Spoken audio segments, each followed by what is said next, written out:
Yes. All right. So noting that it's 7 p.m., 7:01 p.m. on June 7th, 2023, I'll call the Board of Health meeting to order.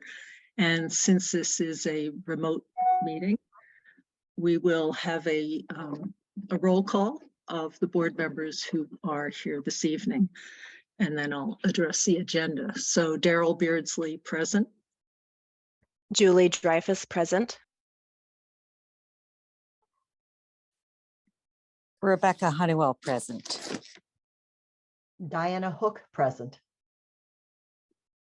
Okay, so we have two main appointments this evening, one for a discussion of bedrock disruption and another, the beginning of our public hearing on regulatory updates that we've been working on since the fall. But first, I want to go over a couple of any items that need to be added as not reasonably anticipated by the chair 48 hours in advance of this meeting, and then we can vote whether we would like to amend the agenda with that item. So we have one at the moment for a temporary mobile food vendor permit. And are there any other issues that have come in late or that is something urgent that we should discuss at this meeting? I'm not aware of any, Daryl. Okay. All right. So do we have a motion to add the temporary mobile food vendor permit for Chi Chi Wow to the agenda? So moved. Second. Okay, and then we'll have a vote going in alphabetical order with me at the end. So all those in favor? Aye. You could say Julie, aye. Sorry. Or Julie, aye. Sorry. for the recording. Diana Hook, aye. Rebecca Honeywell, aye. And Daryl, aye. Okay, now we have, I'm going to slide the agenda down so we could see the food permits, and then we'll include that one. And we have the food inspector, Tom Curran, here. So we could go over that. And Tom, do you have any particular comments about I think it's 5 permits that we have before us this evening? So I have inspected Bird's Nest Italian street food. Sirloin Catering, I'm still trying to get a hold of them to arrange an inspection of their mobile food unit prior to the event on the 17th. And then as far as the Dudley Fest goes, Nirvana Tea House and Like No Other. Like No Other is vegan ice cream. They usually bring their own freezer unit. They have a hand wash set up. Nirvana Tea House is, they're both relatively low risk, but they usually do well in terms of their setups aligned with the temporary food regulations. So I plan to be stopping by the Dudley Fest to do the inspections that morning. Although I do also have another commitment in another town, but I'm going to try to pop in there on the way over to that. Okay. All right, and I will note that we have 3 of the permits, I believe, are for events at Silverwood. And we were anticipating that Silverwood would be receiving or going through the process of getting approval for holding events at the farm. Unfortunately, that did not take place before tonight's meeting, and some of these events are taking place before our next meeting. So I checked with the town administrator and also spoke to the planning board about what the status is. And basically, in terms of food service, they are compliant and they are ready for approval. That does not, however, imply that they are ready for events because they don't have a permit yet for that. So the town administrator advised that we could approve this from the perspective of the food service only. And then perhaps we would have a motion to approve with, and Ellen, you could advise on this, maybe a communication via email or something, just alerting them that they still need to acquire the other permits as needed for holding events there. That this is strictly an approval for food. Would that work, Ellen? If I can add to Darrell, I would suggest, and Tom, how you doing? Good, Mark. You say all other departments, not, so that way it covers everyone, because I know the building commissioner has some concerns as well. Okay. Yes, I have to say I would be more comfortable with that because there can be a lot of moving parts to having events, and I just don't want them to think that this is the last step. There are more. Okay, so does anyone have any questions for Tom about any of the permits? Or the permit requests, I should say at this point. No, thank you. Okay. So Ellen, is it easiest to Darrell. do them? Oh, Darrell, I just want to interject one item that still needs to be resolved. We're still working on the septic and wells, so these events are not to be utilizing the barn for water or septic. That was only meant for the hired farm hands, so, and I believe they're all self-contained units, but I just want to make that clear so that the board, not to the board, but for the applicant to know that, you know, they're still under our review for those items. all right. Should that be a condition that we note for those permits that proper Out- sanitation facilities be provided for the guests at these events? I agree, because I know they need to put a filter in for the manganese. They were working to get everything done, but they haven't completed it. So that's why I'm suggesting that this work be completed based on the fact that it's still not completed, I guess is the way I wanted to word that. Okay, and will And that then- require, oh, sorry, go ahead. Excuse me. And just to reiterate with what Mark has specified, I did document these requirements on a food inspection that I conducted when I did a walkthrough with Mr. Hodson Walker. So I did document this on the inspection report per Agent Orem that, you know, nobody, as he has stated, nobody is allowed to use those hard plumb bathrooms other than the staff that works there. And then it was explained that modular units will be brought in and temporary hand wash stations. And I do reinforce to all participating vendors that they need to ensure they have access to hand washing before and throughout the event in the Okay. form of portable units. Okay, and so I'm trying to figure out how much of this information should be included in our approval, or in terms of your inspections and the information that you've conveyed, do you think that's adequate, or should we reinforce it with a condition on the permit? Condition, basically a reminder.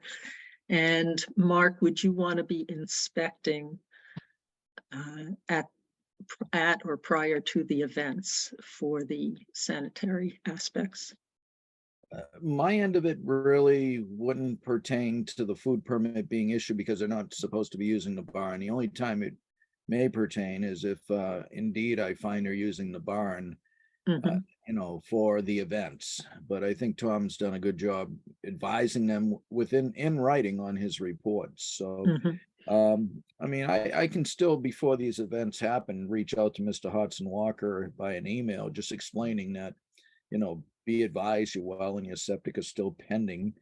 Septic system was only, it's really a connection to his own household septic system. It's only meant for farm hands. So that alone, those bathrooms shouldn't be being used by large event people that are at large events. So I could put some, I mean, we have already a paper trail with this with Mr. Hodson Walker. But I could Right. remind him that these food permits are for self-contained units and porta toilets to be provided because the bathrooms in the barn are not to be used. Okay, I'm beginning to think that that topic is covered enough in other avenues and doesn't necessarily link up with the food permits. So maybe we are just approving the food permits and handling those other issues by the other avenues that we have. Is that reasonable? Yeah, I agree. Okay.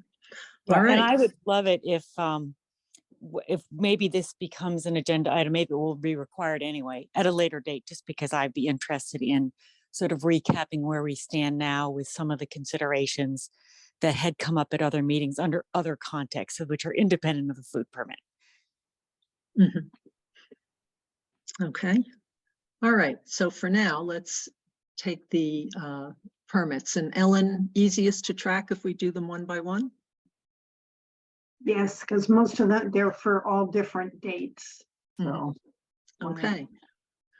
All right, so do we have a motion to approve the temporary mobile food vendor permit for Chi Chi Wow for 6/17 at Silverwood?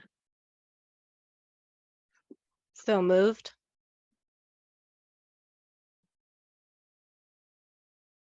I'll second. Any further discussion? Hearing none. Julie, I. Diana, I. Rebecca Honeywell, I. And Daryl, I. Do we have a motion to approve the one-day mobile food vendor permit for Sirloin Catering for June 17th at Silverwood Farm? So moved. Seconded. Any other discussion? Hearing none. Julie, I. Diana, I. Rebecca Honeywell, I. And Daryl, I. Do we have a motion to approve the one-day mobile food vendor permit for Bird's Nest Italian Street Food for June 24th at Silverwood Farm? So moved. Seconded. Any other discussion? Hearing none. Julie, I. Diana, I. Rebecca Honeywell, I. And Daryl, I. Do we have a motion to approve the one-day food establishment permit for Nirvana Tea House and Cafe for the Dudley Fest at Unity Farm? So moved. Second. Second. Okay. Any other discussion? Hearing none. Julie, I. Diana Hook, I. Rebecca Honeywell, I. And Daryl, I. And do we have a motion to approve the one-day food establishment permit for Like No Udder for the Dudley Fest at Unity Farm? So moved. Second. Any further discussion? Hearing none. Julie Dreyfus, I. Diana Hook, I. Rebecca Honeywell, I. And Daryl, I. Okay. So any other food inspection or camp issues, Tom? If you're still on. maybe that's- I did inspect Sweet Meadow Camp last evening. They seem Excuse me, to be, Tom, but Daryl, that's not on the agenda. Oh, okay. my apologies, sorry. Can discuss All that. right. offline, We'll catch but- up on that another time.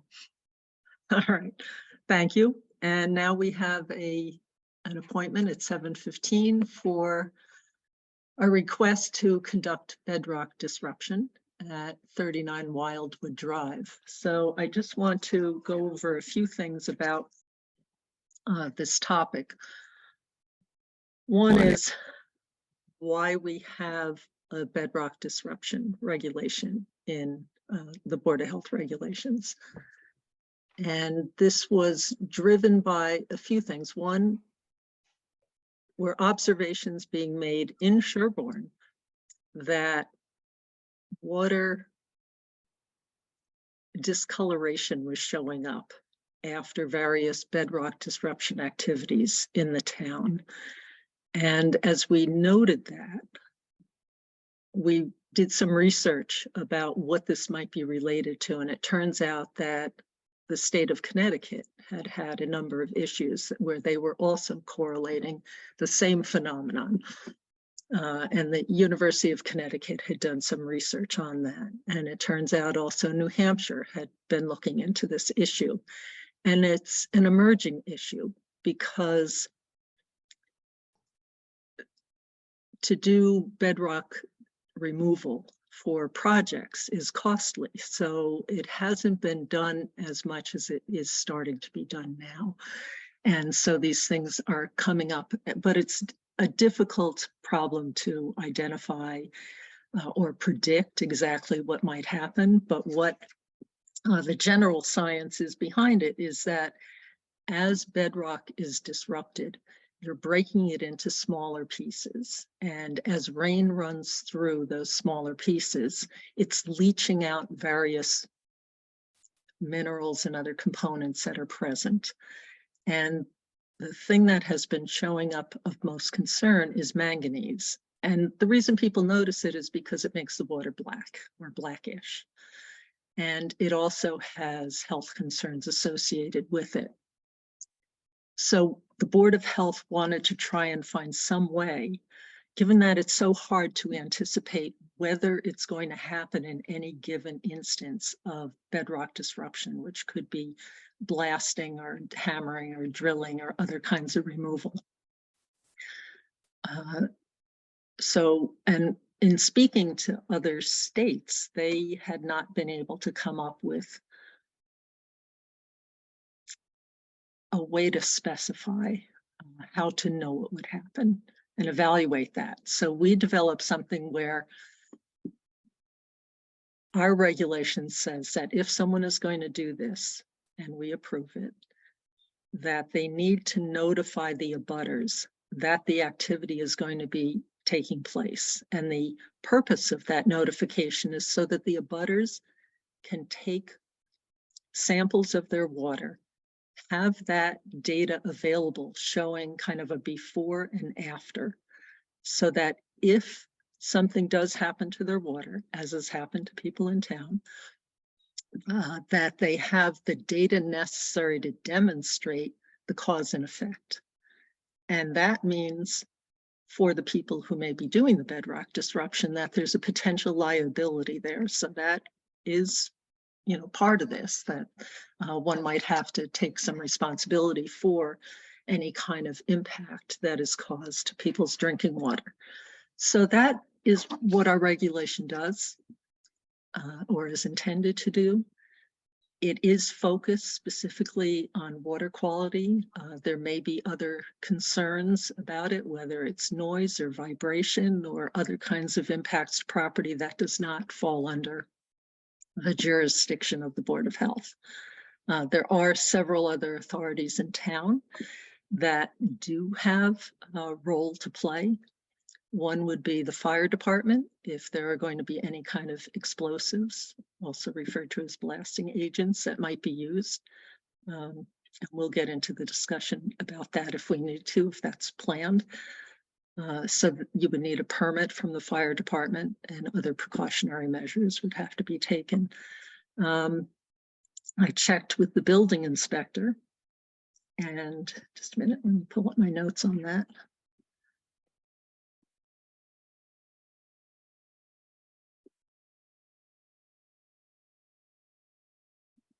Okay, so the building inspector was, it seems to be a consensus that when it's hammering for removal, that they have not noted problems associated with that. So there do not seem to be any regulations pertaining to that necessarily.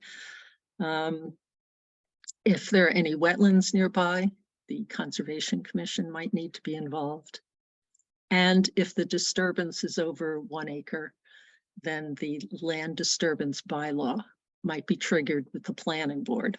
So those are other things that may also become involved with this kind of activity. But For us, the focus is on water, and it's on notifying abutters or neighbors. They're not immediate abutters, but within a certain radius of the property, to have the opportunity to collect samples and have enough time to do so, and have some guidance about how to do that, or what to be looking for. Manganese is an important element to test for.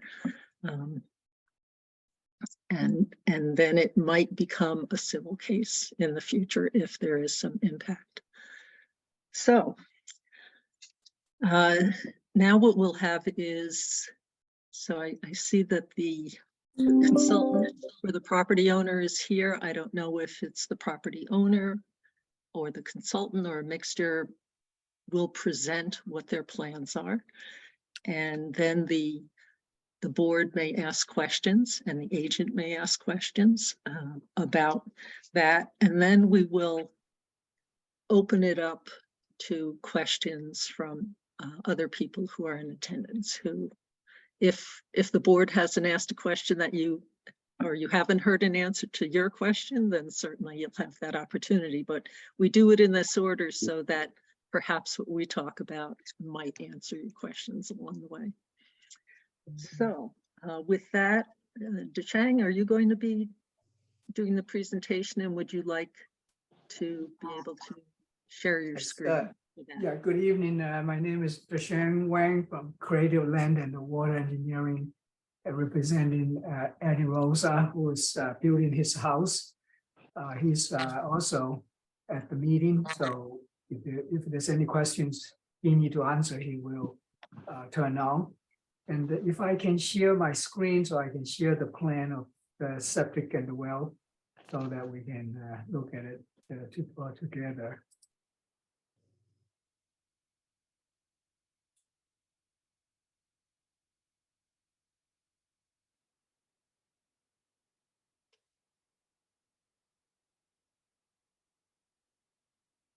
All can see it?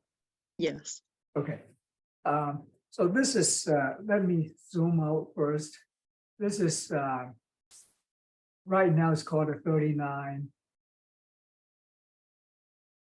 Wildwood Drive, and originally known as 100 Maple. So it was subdivided into a lot. Access from Wildwood Drive. And the house is set way back, and so the impacting neighbors is to the west. If you're looking, you see, I'm trying to blow it up. Around the east side is like in the open land and the conservation land. So wetlands is more than 150 feet away. The conservation had done administrative approval, reviewed the site, find that no wetlands within 125 feet. And we also went through planning board because we are disturbing about 30-something acre land, so which require the stormwater management permit. And then so we filed our well and the septic plan, and so the well is just drilling, is not going to be triggering any ledge removal. See if we can-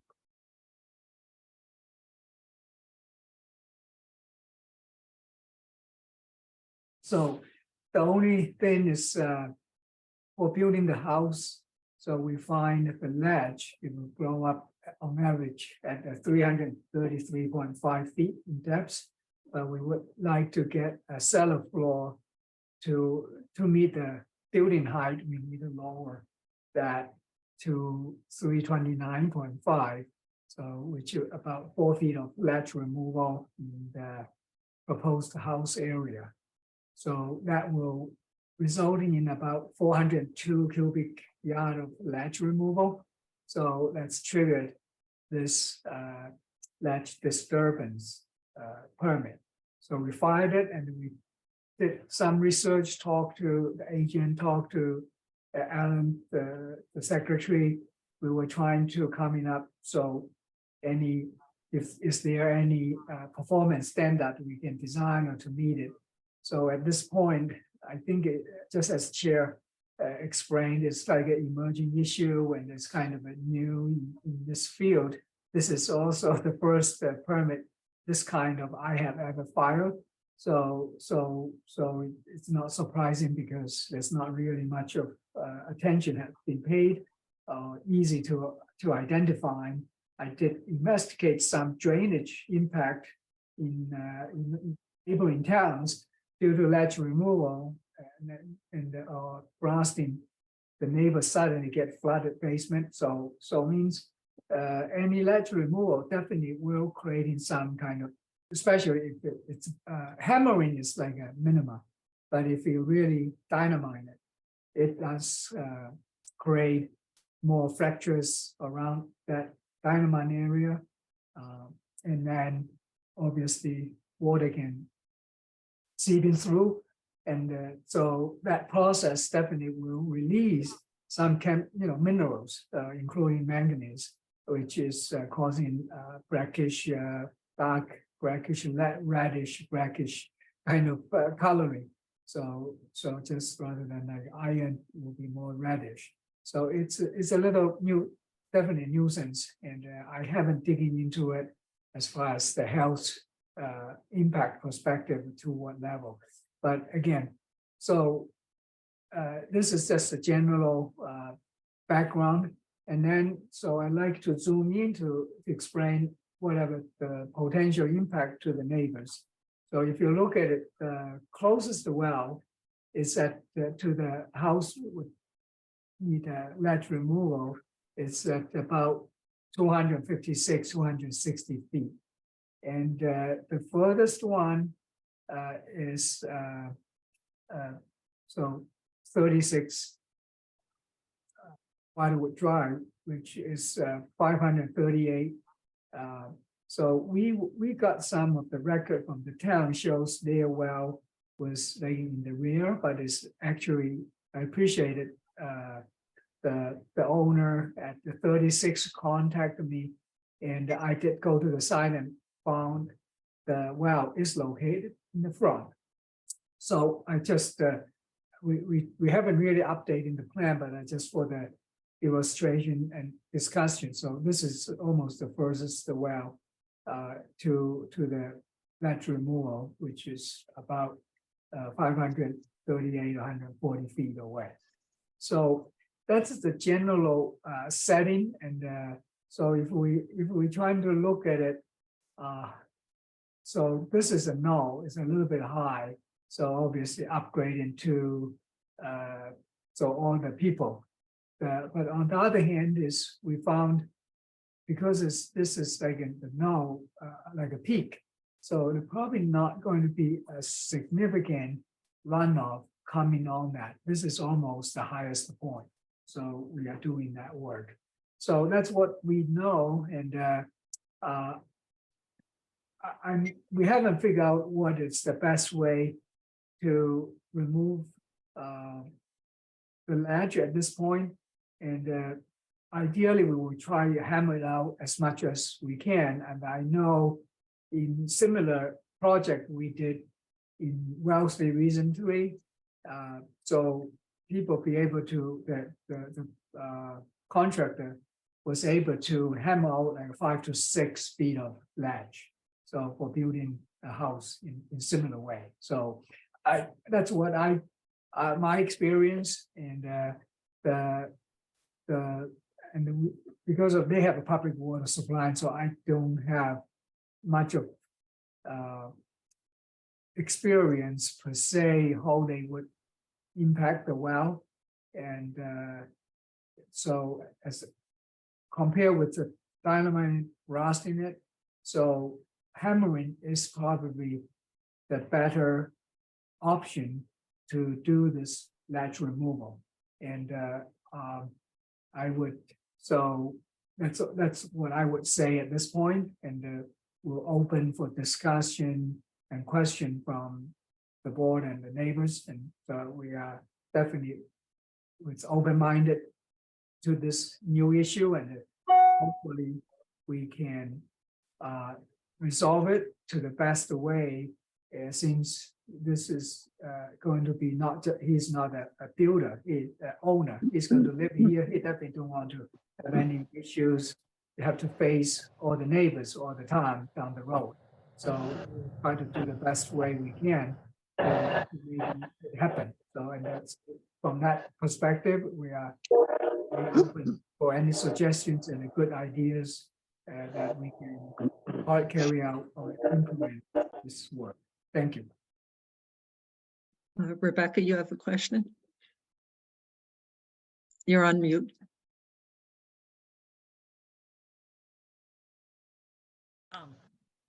Is the homeowner, you said the homeowner is planning to live there? Yes. Yeah, okay. And I know you mentioned that you don't have that much experience with the private water supplies. And as Daryl, our chair, mentioned, the biggest concern with ledge disruption from any method is that particles which are in the composition of the ledge, which differs across the country, but in Sherborn, we have a type of rock which contains lead, and it also contains manganese, among other things, which can be able to cause significant problems, including neurotoxicity at very, very low concentrations. And so when the ledge is disrupted, it gets into what we call the overburden, which you know what that is because you are an engineer. And then it, from there, can get into the drinking water and to the deeper areas. And there is no way to clean it up because the quantities are so large. The only experience that we have that we can't, we only saw the consequences of was a down gradient homeowner who had lived in Sherborn forever and had a crack in the well, so therefore was exposed to larger quantities than might have been otherwise seen, but reflected what was there. Had neurotoxic levels of manganese, hundreds of times greater than the drinking water threshold. So previously, before we had these fancy toys that allow us to break up rock, we just didn't build in ledge. And we have a problem because with 100% private wells in town, we're not only talking about the homeowner, we're talking about the abutters and potentially other residents in town, because we can't predict the direction that the water's flowing in the aquifers and in the tributary, all the tiny little pathways that go under rock through fissures and in the ground. So this obviously is our concern as the Board of Health, because it's a shame when it's too late, and it is smarter to design well and to take precautions in advance because of perhaps global warming, perhaps the depletion of aquifers, perhaps other environmental issues, who knows? We're seeing water wars are starting in our part of the country where they've been going on out west in the south, for hundreds of years. But we need to protect the water, and that's what Sherborn is. Sherborn Board of Health, obviously that's our priority. And the other problem is that without the Department of Environmental Protection coming in, the Board of Health is really put in a difficult situation, and the homeowners are forced to sue their neighbors or to sue the town. And, who can do that? And who wants to do that? So we have to kind of make some careful decisions in advance if possible. And that's why I think that ledge disruption of any kind has risks. And that's why we're trying to have a policy that is thoughtful of everybody involved. And I think that for that reason, I think it would be dangerous to have an exception to our regulation and not require notification to the neighbors. So that is my perspective. Okay. appreciated the comments, and we understand, and we also appreciated the board taking the initiative in this matter to protect the town's drinking water, which is not just the neighbors, because our well will be the most closest one to this ledging disruption. So we are definitely appreciate that, and that's why we fired. If I'm not mistaken, we are either second or first to go to the full permit process at this point. So it is a good starting point, and I know why are we trying to protect the groundwater for the town. At the same time, we also need to allow people to be able to do to the best scientific method to build their houses, or to do the work is needed. So hopefully down the road there will be more study and a method coming up better available to people. I'm sure with the technologies and all the AIs. And I was not brought up with the lead. I definitely agree that lead itself, as far as I know, I don't know there's any health benefit. We have many doctors on board, as medical doctors better than me, but I know manganese exposure to a large quantity is definitely cause neurological disorder. But the lower, it's a trace metal, which is actually important nutrients to human metabolism and so other functions too. So it's not as bad as lead. But I was just for a sort of a quick comment on the two metals. Either way, we will we send notice of intent, not notice of intent, send a notice to all abutters 66, which is actually costs us $600 to even just notify them. And this is the first time we worked with the Board of Health coming up this notification form, because there's no established templates we can use. So this is the first time we used, but this is a templates we coming up with a contribution from the Board of Health, and I believe the chair also commented, added manganese there. We appreciate it, and so if we can look at that and then see if any more specific way we can handle this to the best to protect the groundwater for the homeowner as well as for the abutters. So Okay, because so Shang, we appreciate that, but also we have a busy evening, so I'm going to maybe get through more comments and questions Sure. from the board, and then we'd like to be able to hear from other people who are present, including nearby residents. So one thing I'd like to note for people who may be contemplating doing the testing, if this goes ahead with the bedrock disruption, keep in mind that even though these seem like large distances, 200, 500 feet away, they are not, because of the bedrock nature. Once water is traveling in bedrock, it moves much faster than water moving through soil. So it could move tens of feet a day. So it's not a buffer that is going to be the savior. So if you're further away, I'm just encouraging people to test their water if this is going to go ahead. Shang, has there been any investigation on for the property, and if this ledge disruption takes place, about how to manage the particles, the broken up rock? How quickly is it removed from the site? Is it covered while it's there so it can't be leaching? Have those things been investigated, and are you planning for them? So we have not, because we do need a significant fill for the site.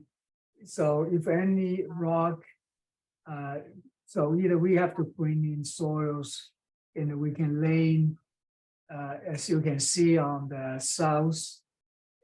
southeast area, we do need a fill. So we don't expect to trucking out the broken rocks. So as just we kind of know that each spot, the ledge could be at different properties. So we probably, it will not hurt to try to identify what kind of a rock and the potential composition elements in the rock that may help to coming up some ideas as how we can handle it or use it. So at this point, we are planning use it on site, but it will be buffered by the unconsolidated soils. So it's probably between top soils that we are going to loam it for seeding, for vegetation, and then the existing unconsolidated soils on site. So it's not going to probably be putting the broken ledge right back into the ledge, and that would be probably more impact to the neighbors. I assume they are all bedrock wells. There's not, I don't think they are shallow wells at this point, from what we understand. Okay, I'm a little confused.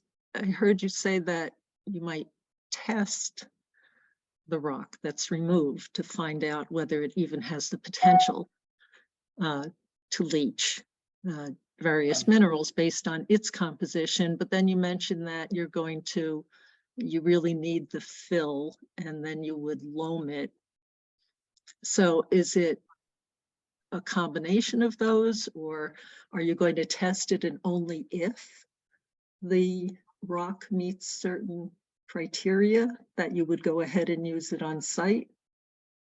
Well, because that, I think both to a degree. The one is what, as I understand from my, I will do a little bit, probably more research as far as the other people have traced it. So if we lay the rock on the soil itself on this side is permeable, but it's very, it's not like a coarse sand. So things have to leach through those soils will be much harder than, as you described, into bedrock again, which is more directly connected to wells. So the rock broken ledge or so crushed stones is using all over the place or in the States, whether we get from here or get from other side, there always be crushed stone and be used. If it's used, I think the one I would expect leaching out is more broken ledge left under, below the unconsolidated soils, because which can pretty quickly, if the water getting leaching into it, they can wash into the flexures of the blasted and all the existing flexures and then transport it to wells quickly. If the rock is sitting on top of soils, the leaching out potential would be minimal in my, at least from my perspective as the engineer. So that's why we are still proposing to using the broken rocks and for the regular fill to modify the topography around the house, but not. Okay, so hold on right there. Mark, I think you had mentioned that there was quite a bit of ledge outcrop or shallow depth to bedrock here. So is there a significant amount of soil? Number one, and then we can't, in some ways, I feel we can't get into the dynamics of whether the soil will, whether there will be any sorption of any kind of minerals leaching because that depends on the qualities of the soil and their ability to filter that out versus pass it through. If this is sandy soil, it's not going to stop it from moving through the soil column, but we don't have enough information on that. Again, this is the tip of research into this area on this dynamic. So we're not going to be able to answer those questions. And I don't think we can come to an answer to that, except I hope that there's an appreciation by the homeowner of the potential risks financially, that if this doesn't go to plan, there could be damages that would be attributable to this. So we just want to make sure that they're aware of that. And to answer your question, Darrell, when they explored the site, I know for the septic leaching area, which is to the bottom right of the plan, right there. Okay, yeah. They found that area. That took a little trial and error to find an area that had enough suitable soil. When they went up to dig the deep hole, right where you had the cursor there, yeah, right there, that's where they started seeing more ledge up in that area. So it's unknown how much ledge they're going to hit when they go to excavate out the ledge for the pool and for the house. But at the present time, they only get down about 5 feet and then they hit ledge up at that deep hole there. So you're correct in saying that it's still unknown how much soil will be available to allow any cleansing of disruption of the ledge. Right, and best management practices that are published for managing broken up material is to put it somewhere else that's not as sensitive, or find a beneficial use for it. It's not easy. It's not an easy question to answer because you don't want to just move the problem to a new location. So, all right, Julie. And then Mark, you'll be in the, the public comment portion of the thing. I'll make sure to preserve your spot. Dr. Shang or Dr. Wing, I'm curious, have there been alternative considerations made that would reduce the amount of ledge needing to be disrupted? Well, the location for the house is the ideal location for the homeowner, and so the way I can think of it's of course build the house on the slab, so we don't have basement. That's another option, or we get variance, build the house higher.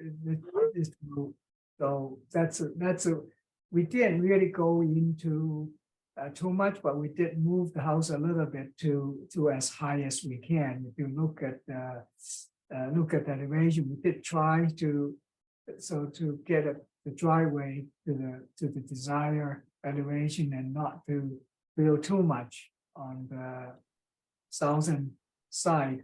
So we kind of, if you look in the existing, 338, yeah, so it's a hilly site, so we haven't really, this is the best spot that the homeowner kind of picked. As far as if we will have to discuss with him if to what degree the board would allow to remove the ledge. So that's probably our question. Due to this kind of a new emerging issue, so if is the board in kind of intend, it will not approve any for more than 70 yards, or so the minimum criteria, or if anything above it, since we haven't really established a very good specific performance standards to meet. So that's why I think it's just testing water to us, and I would think it's also to the board to what degree we can balance people's right to manage their land, at the same time not to significant increase the risk to impact the groundwater. And that's what we is not experience. It's basically both ways. The town's regulation at this point is very brief, and it's hard for us to even to conduct a performance analysis for any. The only way is to reduce the ledge removal. I think that one I'm sure we can try to explore a little bit more. But other than that, what is so in a way that the ledge disruption, what is the specific, so this process impose the most risk to the environment, to the groundwater? I think that's the part we need to regulate more strictly and with a more specific performance standards, and which area can be a much less impact. So if we can identify that process, as from a principal engineering and scientific perspective, through I did pollutant transport in my school years, through soils and through water. I agree that through water it's much quicker and spread much quicker. Through the soils, it's very slow process, just like in the groundwater.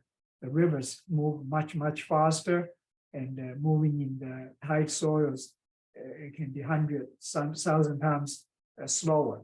But if they're getting into large fracture, it's almost like underground open water stream.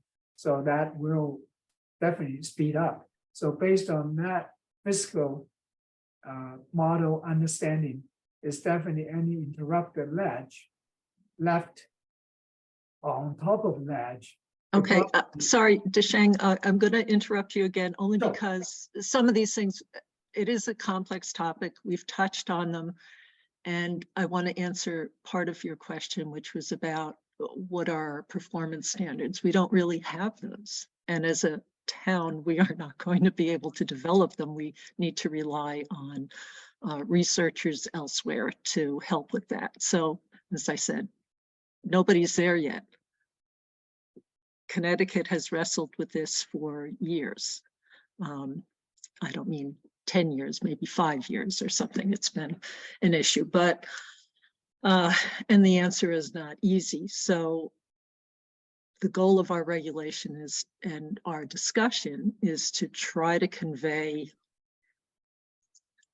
the importance of thinking about this, and whether there are other ways to approach it, as you mentioned, whether the house is built on a slab and you just find a different design and a way to work around it,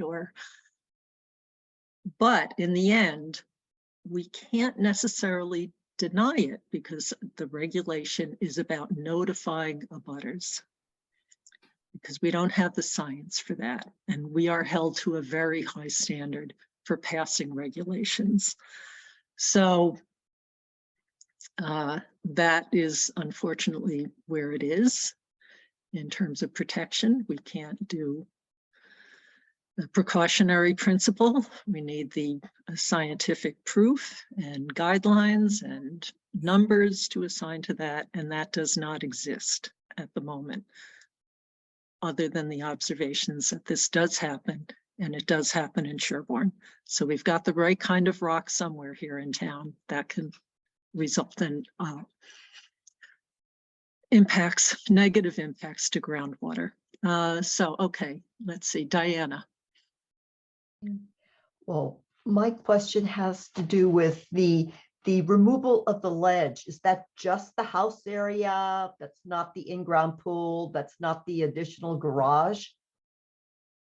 The additional garage will be on grade, and all garage will be on grade. There's no basement, so therefore we probably don't quite need any ledge removal. The in-ground pool, we are kind of situated in an area which is more in the low end. That's, as Mark pointed out, over there is probably so due to the raised grades so it will have much less because it's on the slope with relatively deeper soils compared with the house. The in-ground pool would have less ledge removal. We didn't have the data, but I will check in with the homeowner what kind of pool he's having in mind. So we could explore, do a couple of more test bit within the pool area. Hopefully, that's deep enough not to require ledge removal. That's at this point. I think we may that will help to address that question. Yes, well, no, I was just wondering, yeah, because some pools do get rather deep and whether that could also add to how much ledge needs to be removed. So Right. you, to your question about manganese, there is a recommended daily requirement, but it's very low. We're just looking at a milligram, 2 milligrams, and that's it. So, Right. thanks. Okay, so maybe if we find it, we can extract it to make a supplements business. And I'll also mention that it is dangerous to inhale manganese, which means that if there was an issue, really it would need to be a whole house treatment system for a few reasons: for drinking water, for showering, and that is where there is significant manganese exposure, and certainly the toxicological studies I've seen have indicated that it's worse to inhale it than to drink it. And because of its black color, then it'd be problematic for washing. So it would be, again, we don't want treatment to have to be the answer to something, but that's what it would get to. So Mark, I don't know, do you have any questions or comments? Oh, sorry, I meant Mark Orem. Sorry, Mark Dershowitz, sorry. That's okay. At this point, no, I'd be interested in hearing from the neighbors and seeing if they're doing their routine testing already or if they're planning to. And then as they're providing their information, I may have some more input. Okay, and Rebecca, do you have a new topic? You're on mute. It takes a second to unmute on this computer, sorry. Yeah, I mean, it's a new topic in that it's a follow-up the other topic, which was that the example that we had in town with a new well and a purification system that resident still does not have 4 years later potable water. So we don't know that those are going to be adequate because we don't know if we have the capacity to bind such a large quantity that is extruded into the overburden. So there are a lot of unknown variables. And the other comment that I was going to make is in public water supply systems, the system of notification is to 100% of recipients of the nearby water. So it wouldn't be limited. We have a threshold and we also have a limit of where notification needs to take place. And it's quite less strong than the public water supplies, and we're doing our best. But I think we can't underestimate these concerns because we just don't know. All right. So Julie, would you like to kind of introduce the process for comments from the public? Oh, sure. I'd reserve that for the hearing, but I'm happy to do so. But Yeah, Daryl, I before think we could use it here because there are quite a few people on, so just so everyone gets a absolutely. chance. Before we open to public comment, should we acknowledge the receipt of correspondence to the board? Yes, excellent. Thank you. That's on my notes. Let me pull up.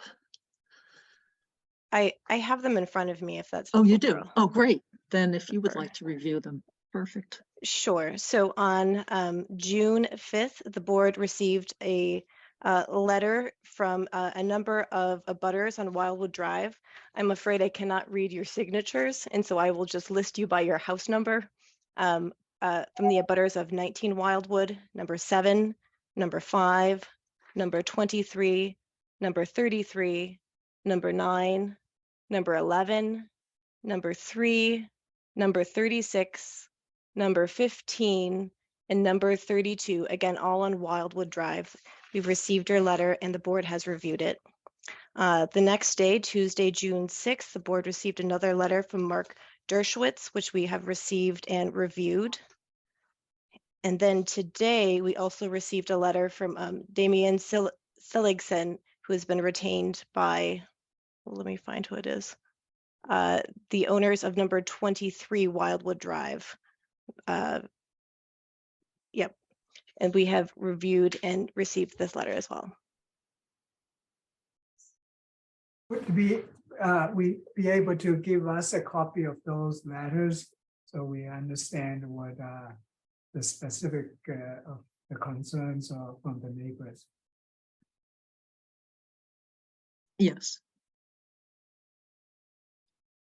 Okay, and Julie, do you just want to go over timing for comments and?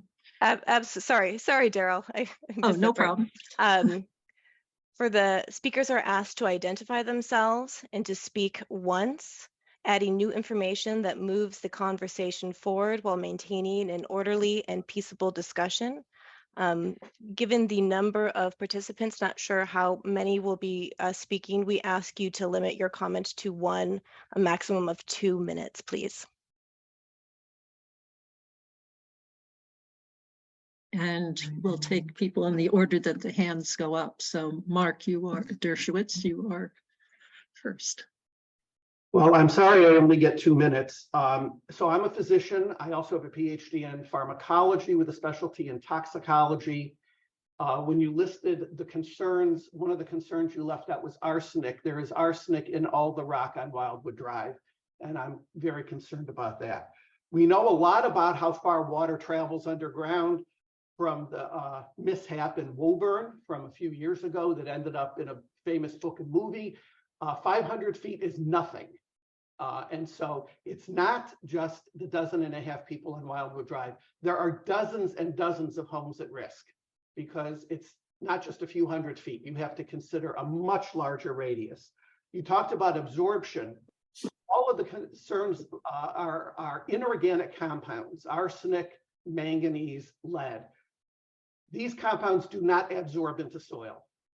They will flow freely through soil. They flow freely through sand. And so there may be some adsorption of organics, but that's not what we're worried about here.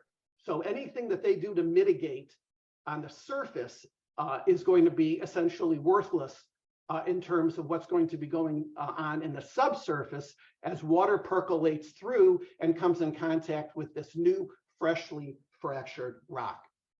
And I strongly, strongly urge the Board of Health to refer this question to the building department because it sounds like Mr. Rosa would be violating the height requirement or the height limit by just a few feet if he built his house on top of the ledge. I know I and several of my neighbors with whom I spoke would gladly sign on to offering him a variance to make his house higher if it means that he doesn't have to remove the ledge. Yes.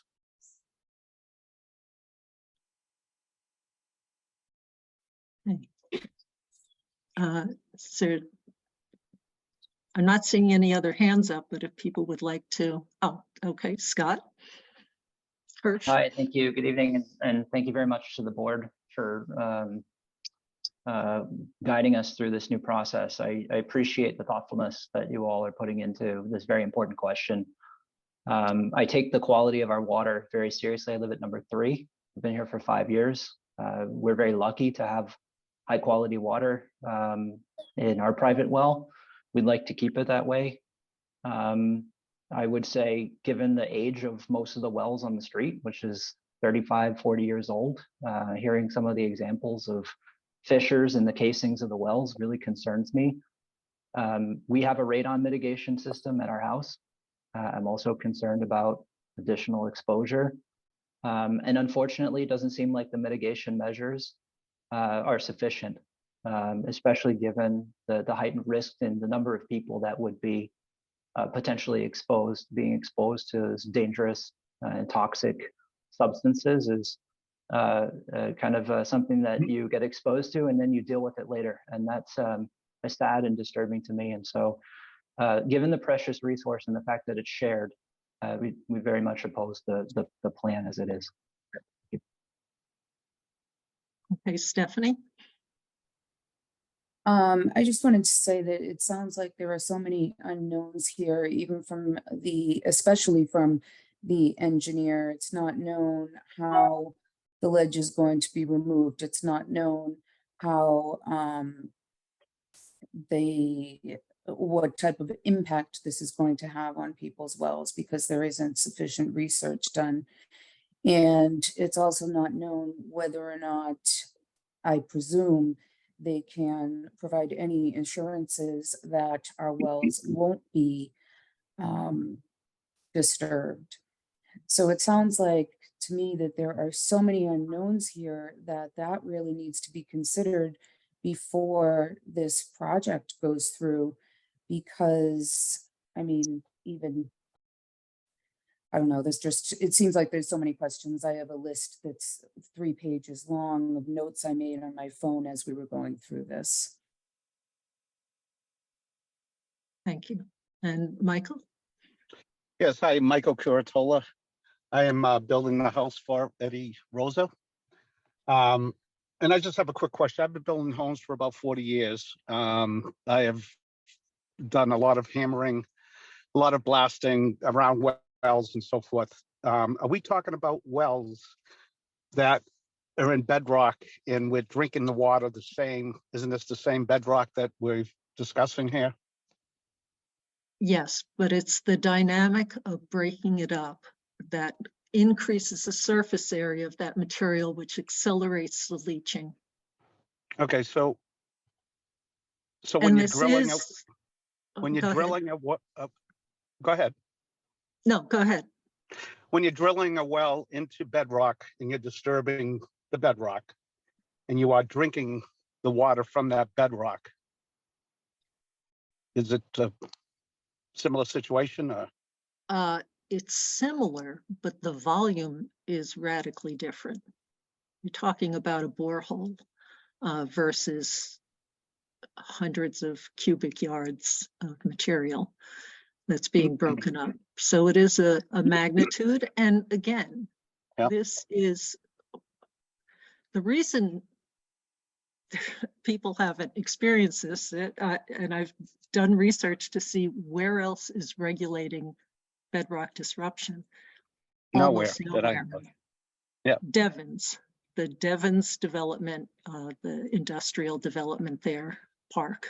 And Fort Devens? About the only place, yeah, is about the only place I could find that has bedrock disruption rules. So, and it's difficult, but it's happening, and it's happening in the same way in different places, Connecticut, New Hampshire. Green Lane. Yep. Green Lane. And downtown. also can you explain? Go ahead. I'm sorry. Keep going. I also, we're not 100% of if a lot of this is ledge, there is some boulders that we're going to be hammering as well. So it's not entirely ledge. We had refusal at a lot of places, but there is definitely some large boulders. It's not necessarily all ledge. Okay, unless it was glacially deposited boulders, which it could be. It might be the same material that's below. Hard to know. Yeah. Hard to know. We're just trying to point out that this is very risky. Sure. There were no examples that we could borrow from that said, where do you draw the lines on what can and can't be done? What could we prevent people from doing? To do that, we need the science to back it up.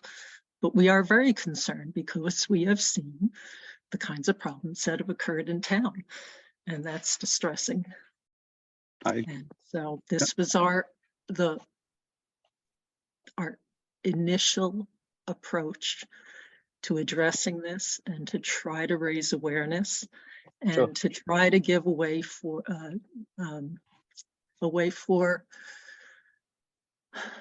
accountability for the results. And it's not perfect. for either side. And I guess the best I could do is encourage you to be creative about finding a way to minimize what might be done, and certainly the material that remains on the property, because if you just take it out and then leave it, that will not help if it has this leaching potential for these materials of concern. Putting it on site is not going to help you. Or Anyone else who? yeah, it's Robert Paige? Hall. I live at 15 Wildwood. Paige Brody is my wife. We've lived here Okay. for 23 years. Just for context, can someone on the board tell us, the group, what has happened in Green Lane? I think it seems to be maybe a similar situation where I understand the water quality there has been impacted by something that's happened over the last little while. Yes, so again, there were properties that were developed a few years ago. There was ledge removal and a down gradient. I say down gradient, don't know the direction of flow of the water necessarily, but a contour of the land, down gradient property did have very high levels, as pointed out by Rebecca. I wouldn't say that the main issue was that there was a crack in the well, because you're drawing from bedrock, and whether, yes, you might get, if the crack was high in the well, in the casing, then you could be getting things that are more surface water flow, but that's not clear that that's the issue. So anyone who's concerned about older wells, that is not, I don't view it as the key factor. I think just that you have a bedrock well and water and contaminants are moving through there is the issue. So, and unfortunately, even though it seems so closely tied, the occurrence of that, having fine water and then bedrock disruption next door and several properties up, and the water changed, certainly seems like there's a connection, but they had no data to support pursuing that in terms of having some sort of compensation or payment for their new well that they put in, and treatment systems and all the rest. So that's what this is about. Yes. So unfortunately, I know that's not a prevention thing necessarily, but it is about so much some like way to reduce it. much like the other folks in their street and around, I'm extremely concerned about this. I couldn't be more concerned. I think there's very high risk here, and our recourse doesn't seem that great. If this were to happen, we've got is some water tests that we'd have to go to court on. So my question to the group is, what other government departments in town would have an interest in this that we can begin working with them? Because in one way or another, I just don't want this going forward. So I had mentioned earlier the building department wasn't particularly, didn't have experience with problems from hammering. But again, if often this has taken place in more developed areas where land is more constrained, but those areas also tend to be served by public water supplies. So that connection to what's happening as a result of it isn't showing up. So that's also part of the problem. In Eastern Massachusetts, it's pretty much Dover, Sherborn, and Carlisle who rely on wells so heavily. So there's not a lot of experience with that cause and effect.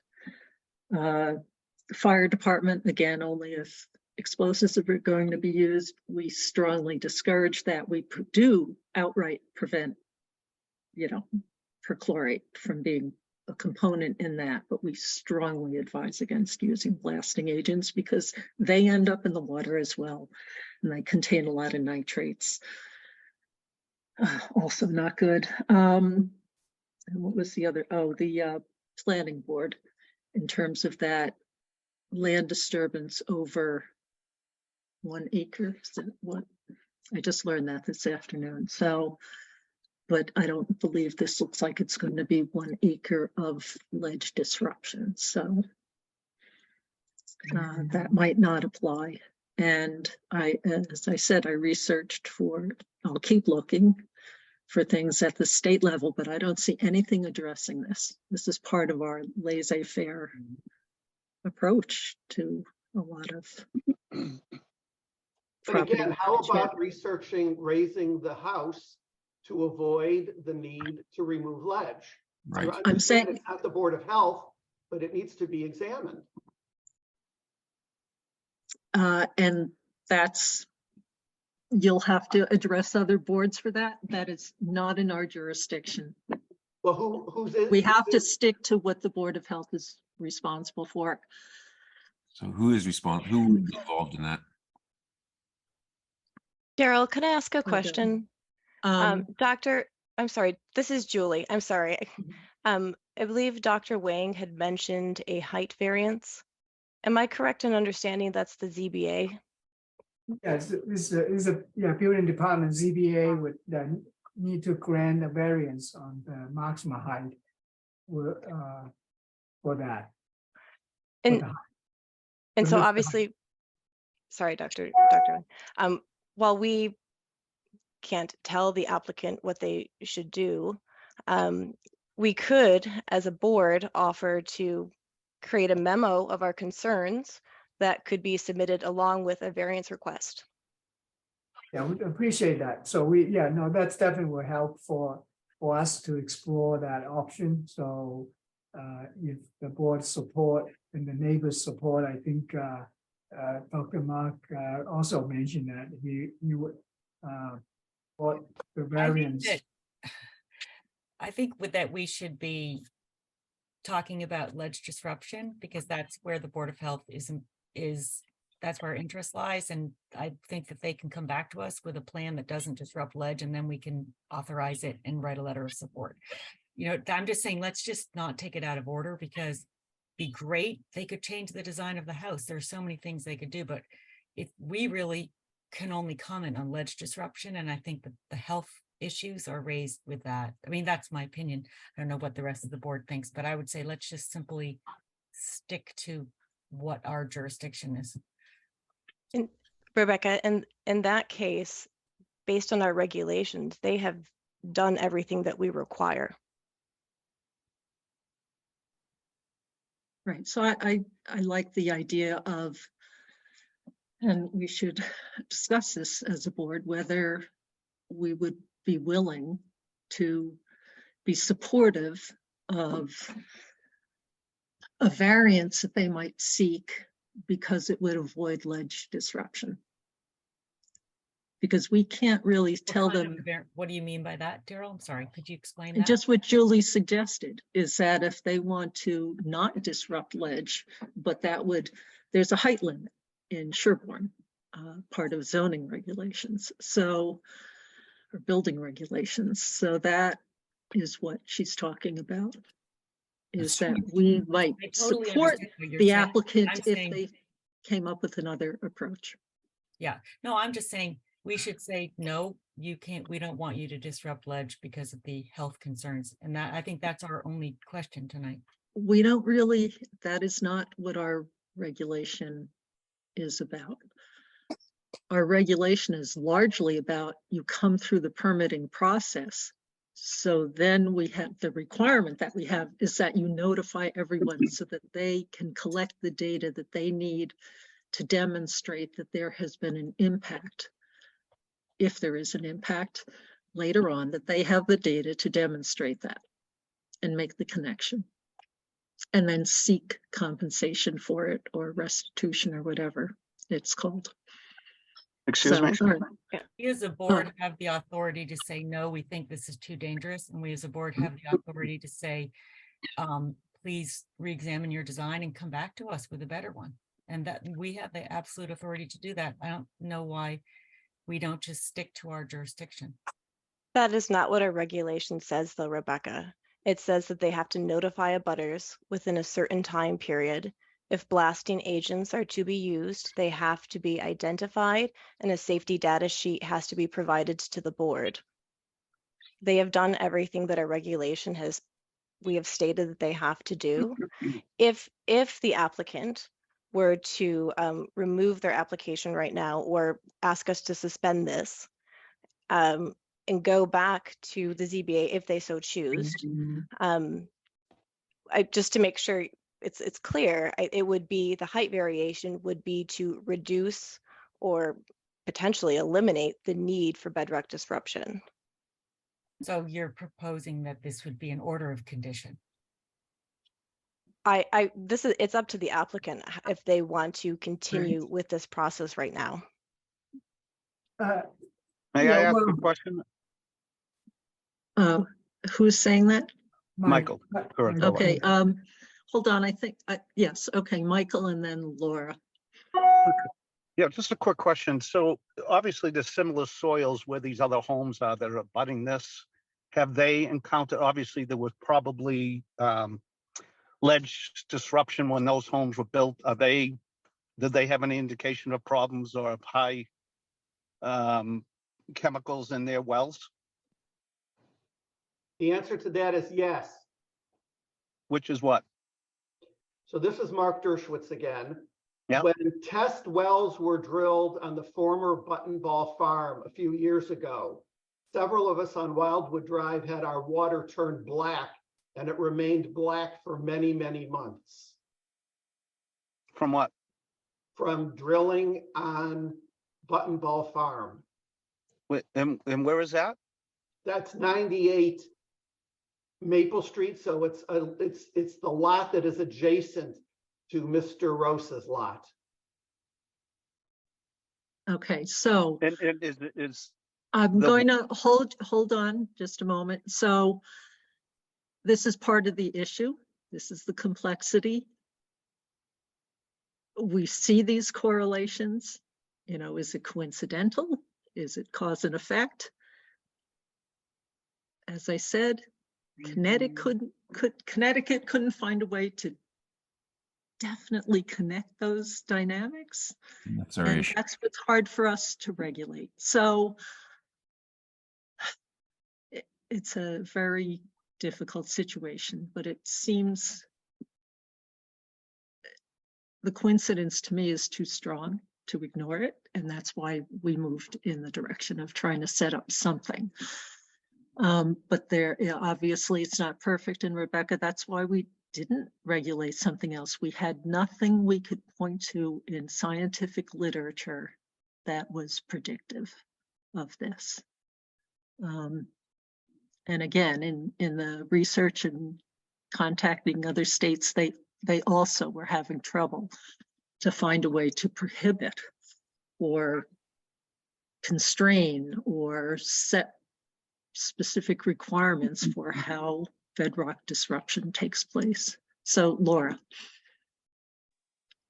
Thank you, guys. As a resident of Sherborn, and I respect the board's policy of always giving different deference for new construction versus pre-existing construction. Why would we ever give any deference to a new construction home that could potentially risk pre-existing homes in Sherborn? The well water quality is the most important thing that we have in this town. And as a result, I really feel strongly that I can't even imagine why we would even begin to accept what this proposal is at 39 Wildwood to potentially risk the water quality of all of the homes on 30 on Wildwood Drive, as well as surrounding areas in Sherborn, including my own home. And why would even be considering this a new construction home where I'm so passionate about the fact that we have to preserve our water quality. This is so beyond imaginable to me that I'm really feeling irate by this whole entire conversation. And I apologize for being so irate, but I'm confused by, this is new construction. They should not be even considering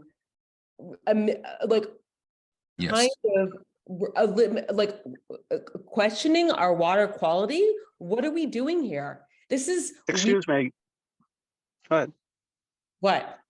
If this bylaw was instituted. No, Michael, when other excuse me, homes- Michael, Yep. hold on. Yep. I need to recognize you Yep, before you can speak. So Yeah. Laura was speaking. Thank you you. have Okay, my Thank you, apologies. My Rebecca. apologies. And also, Okay, I like, have to this is not- control it so people will like, have.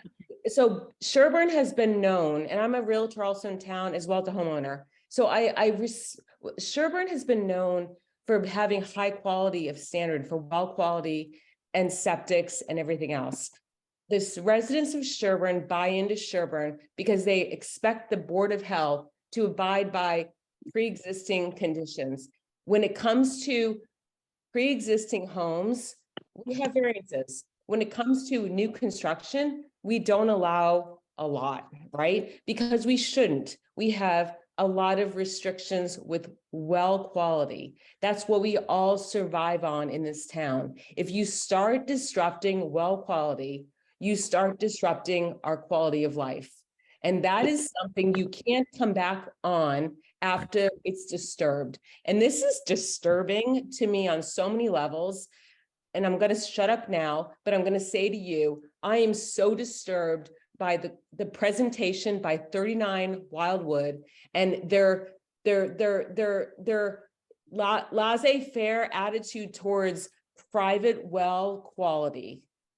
That's my presentation. Okay, Stephanie?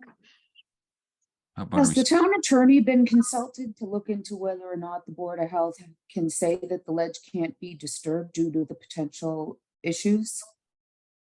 Yes, we have in the past, when we first formulated this regulation, we've dealt with town council. Honestly, if we could find one other regulation in the United States Why can't anywhere, you, What's that? why can't you initiate one? we can initiate one, but Well, what's the it's not problem with easy that? writing regulations if you. It isn't, but to Lauren's point, what we're talking about Oh, is. wait a minute, who's speaking? I'm sorry, Robert Hall, 15 Wildwoods, my apologies. I think.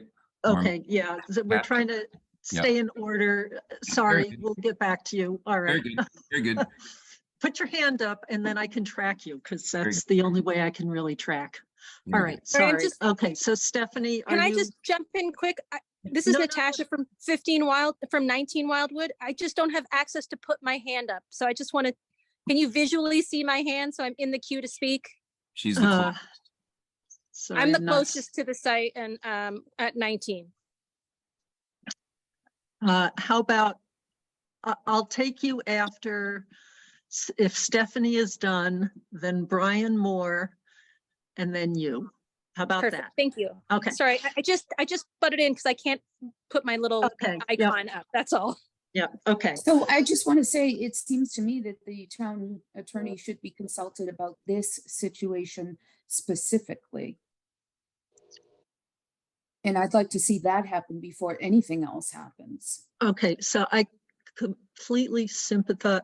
Maybe we should just go through more comments so that we can, and then we'll, as a board, address that together. It's very complicated and obviously the Board of Health basically lives and breathes for protecting groundwater, our drinking water. That is our raison d'etre practically. We have a few other responsibilities, but that is the biggest one and the one we spend the most time on. So I really love that people are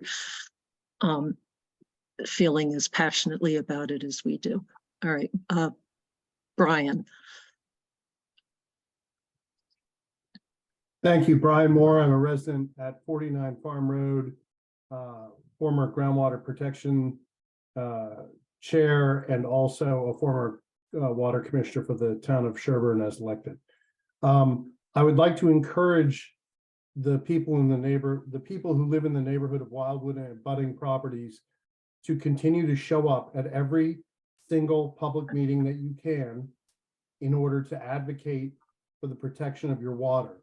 One of the challenges the Board of Health is presented with is with an onslaught of very, very savvy engineers and scientists who can talk you into chasing your own tail.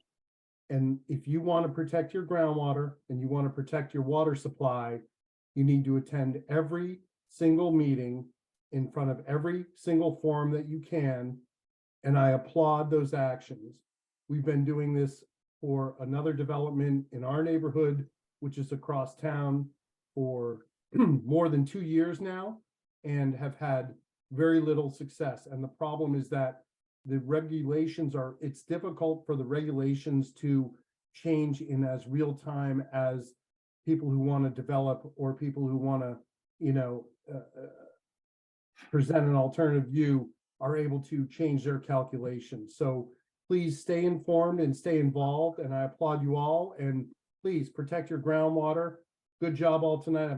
I'm glad to see a full house here. Thank you for allowing me to speak. Okay. I just and want to interrupt and Natasha. speak over everyone and say Natasha Clark has been trying to ask a question for the I was entirety just trying of- to let Natasha speak. I just called on her when you intervened, okay? So we're trying. Natasha.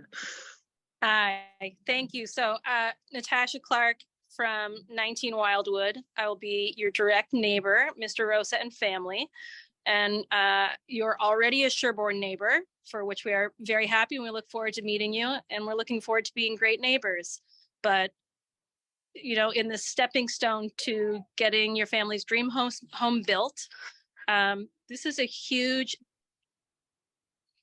seemingly on paper calculated risk that you are proposing, and asking a huge amount of trust that people to move forward with this plan to make a significant disruption to the bedrock, which will impact all of the neighbors that are around you and downstream throughout other areas of town. And without having more concrete information to confirm that this will not negatively affect the land that we all live on, including your family, based on these seemingly connected issues that similar areas in our town have had in recent years, it does not seem smart to move forward with this in this manner. I definitely agree with Mr. Dershowitz in saying that I think everyone would bode well to work together and try to find an alternate solution to, taking this huge risk that will likely potentially affect many people around you. If there are alternatives to doing that. And, being the family that is literally right next to where you are going to be doing this, it's your land, and that's wonderful. And we're looking forward to having your home there and being with your family. But in addition to like the well water potential risk, there is also, structural risk that is on my mind, and I recognize that potentially that's a completely different conversation. But for the quantity of bedrock that you are looking to disrupt, or potentially, large boulders, like let's just open up the ground with, hammers and tools and explosives, and we'll just see what happens. That just doesn't seem like a very smart or neighborly thing to do, honestly. And I don't think that if this were your family in reverse, that you would feel assured just trusting someone else to do the same thing without seeing a plan, because it is a huge investment to live in a place with your family, just like you're spending a huge investment to try to build another great space for your family to be. I just find it hard to imagine that this is the best plan to move forward and minimize risk to everyone. I hope that you can be open to partnering on alternate solutions. Thank you. I appreciate everyone being in the forum. So is there someone who hasn't had a chance to speak yet who would like to speak?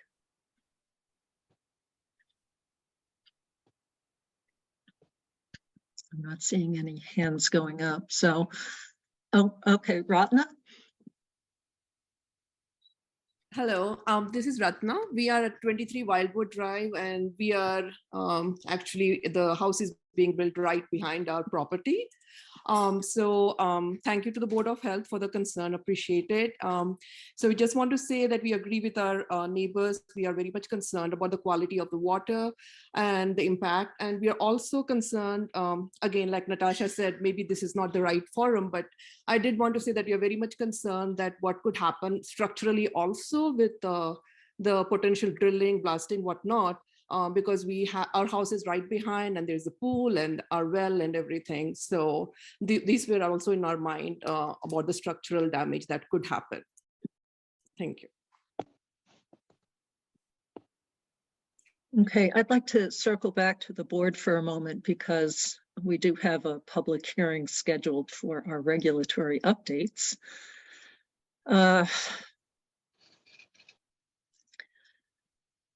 I guess options are continue discussing, moving ahead to whether we're approving the permit or continuing this discussion to another meeting. Daryl, can I ask a question? Yeah. Because folks, this is mine and Ms. Hook's second meeting, so we are still learning in this process. Are we able to check in with the engineer or even the property owner to see if they would like us to continue tonight or if they would prefer that we postpone? Yeah, I think that's a great idea. May I please make a comment? Yes.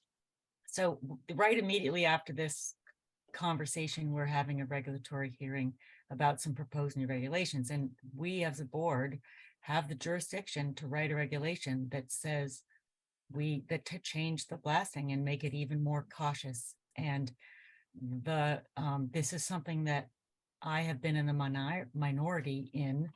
There's not been an interest in making our regulations more cautious than they are. And the system of notification was already controversial. So I think every member of this audience should weigh in because these are issues that I think are of concern in town. And it's not everyone on the Board of Health has shared my concerns, but I think we can't underestimate risks because we just don't know too much. And it's not just people that are potentially affected, it's everyone in town because the whole town has high groundwater in most places. And there are places where building is great and there are places where ledge disruption introduces risks. And I think we need to really be smart about it. We do not have the same situation as most towns in Massachusetts and also across the country.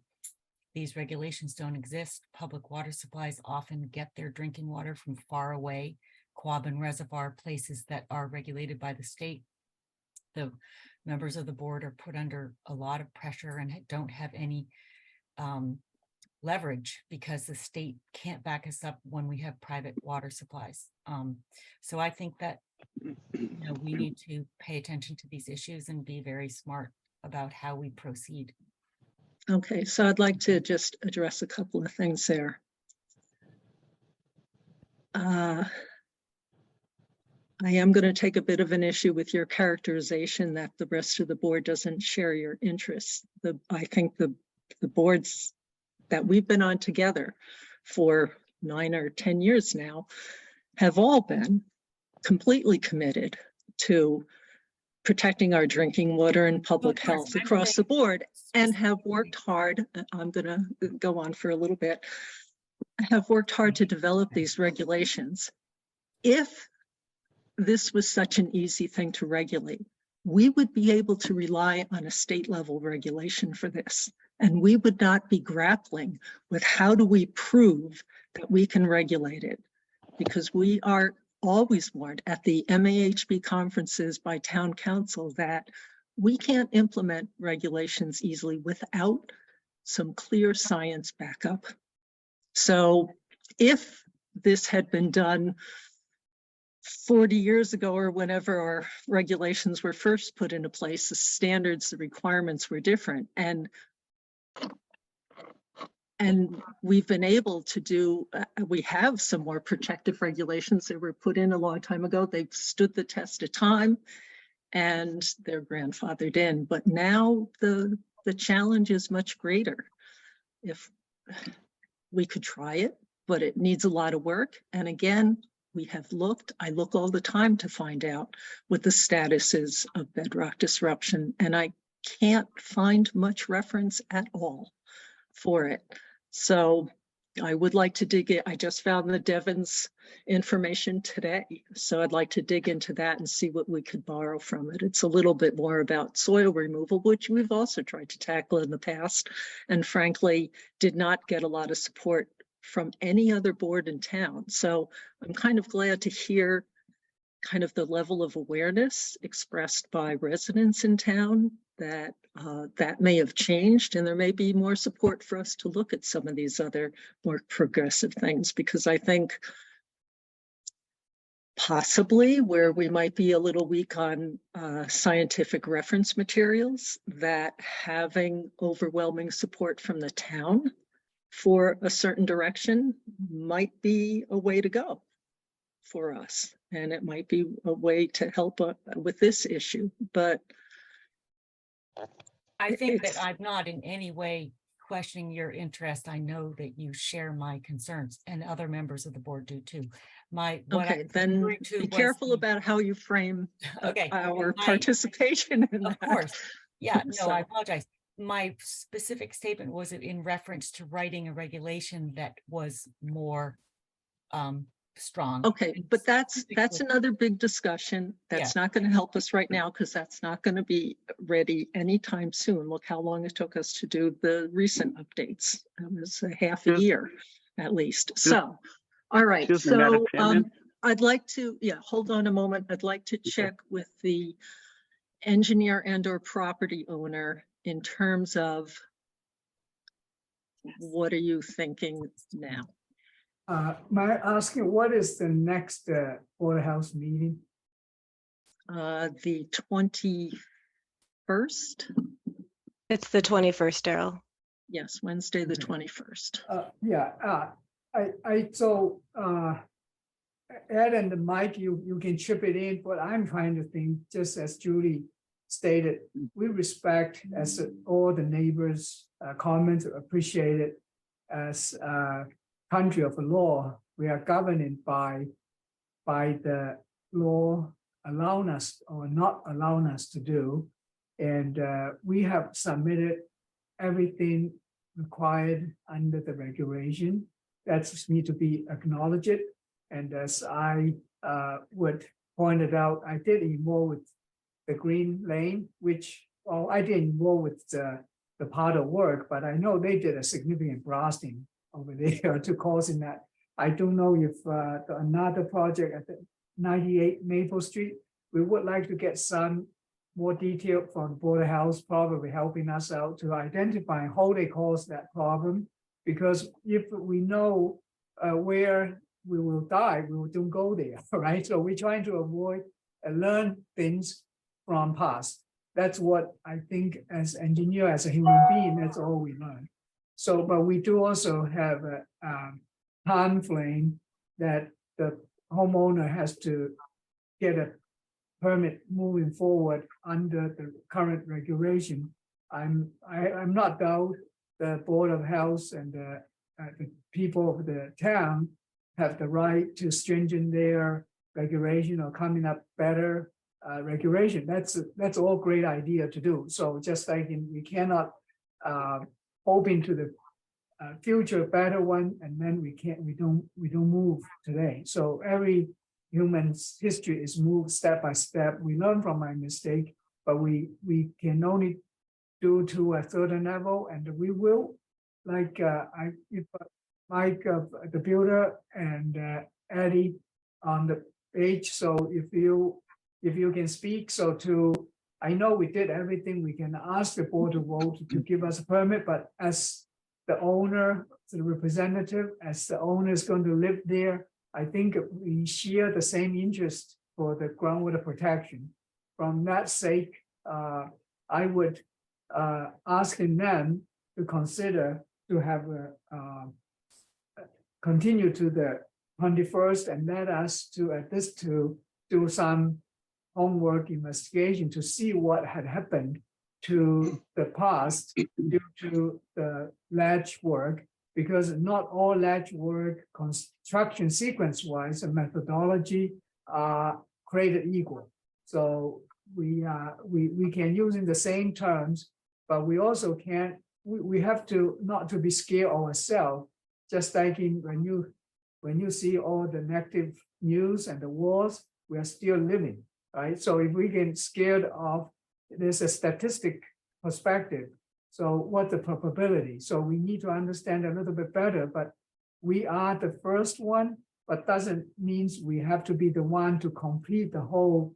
It's just not practical for the homeowner to complete the full scientific study and an impact. So before he can move, unless the town will issue revised ledge disruption regulation, prohibit any ledge removal more than certain numbers. Otherwise, we are bound to the current regulation for regulating the activities. So with all that said, we try to balance both the property rights and the concerns to the environment, and we all share. And just thinking, if you have the land, you would share, you will also would like to the maxima of your property right to be used.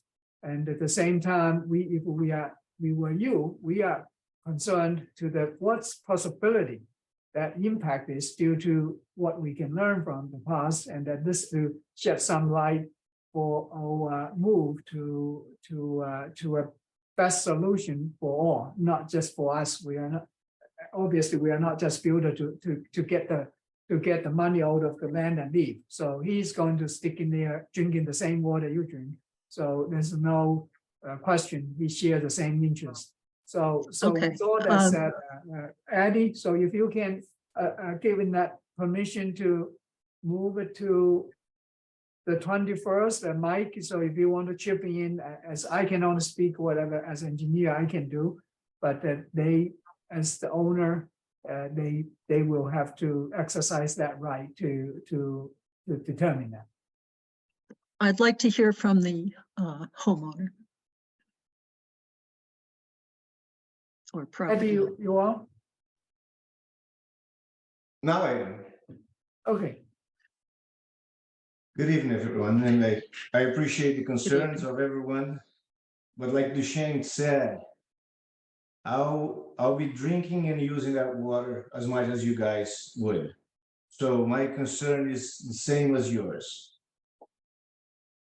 But I'm willing to talk to Duchesne and Mike and get to the next meeting to discuss more options to build it.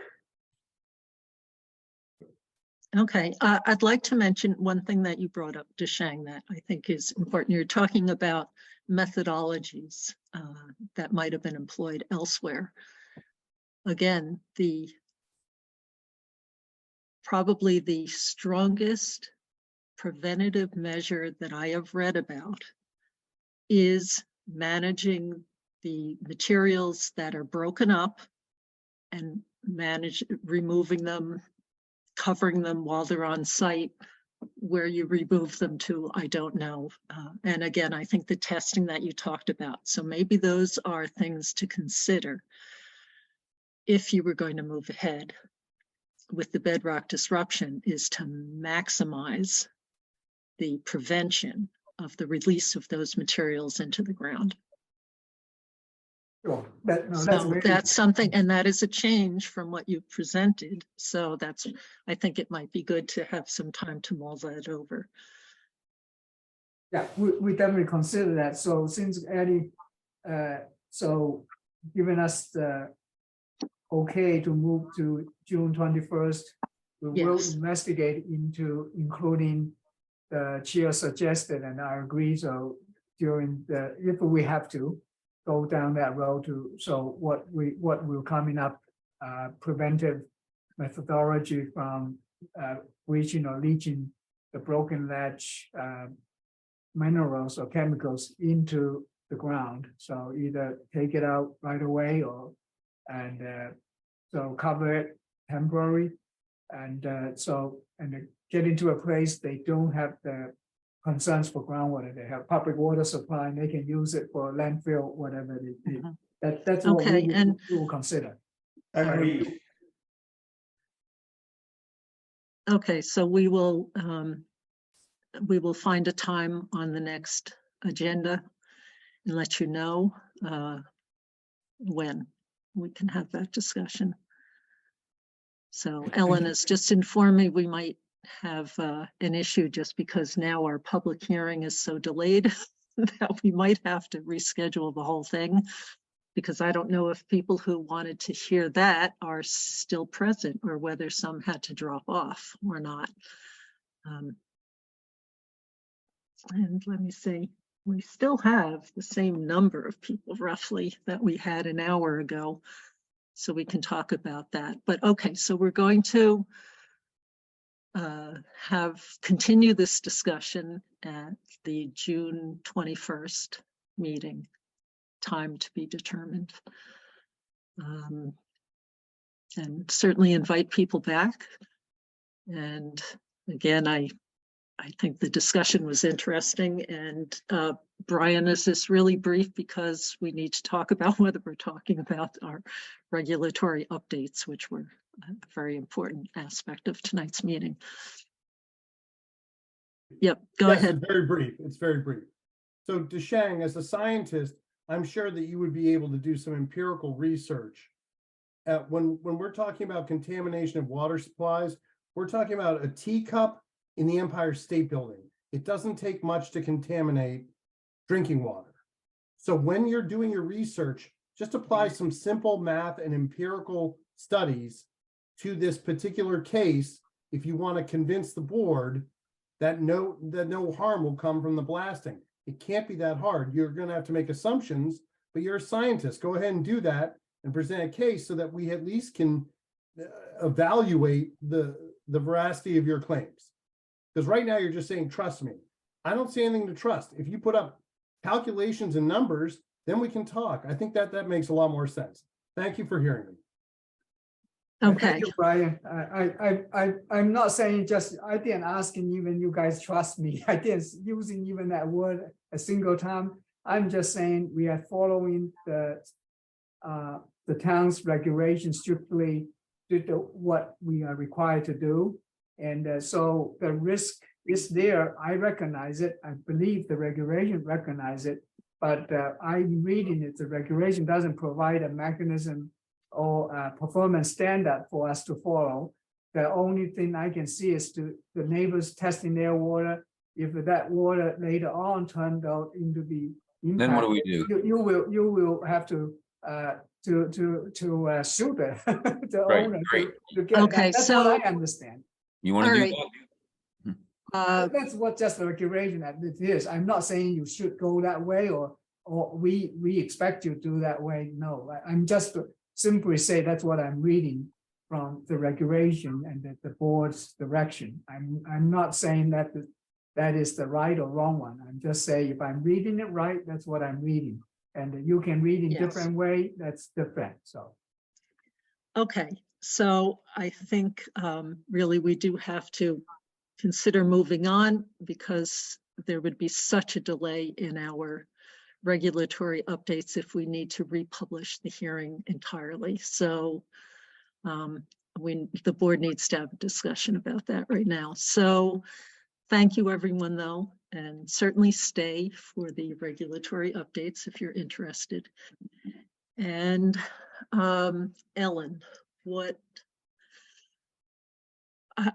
Stop my sharing, sorry. Oh, yes, that would be good if you can cease that. Okay.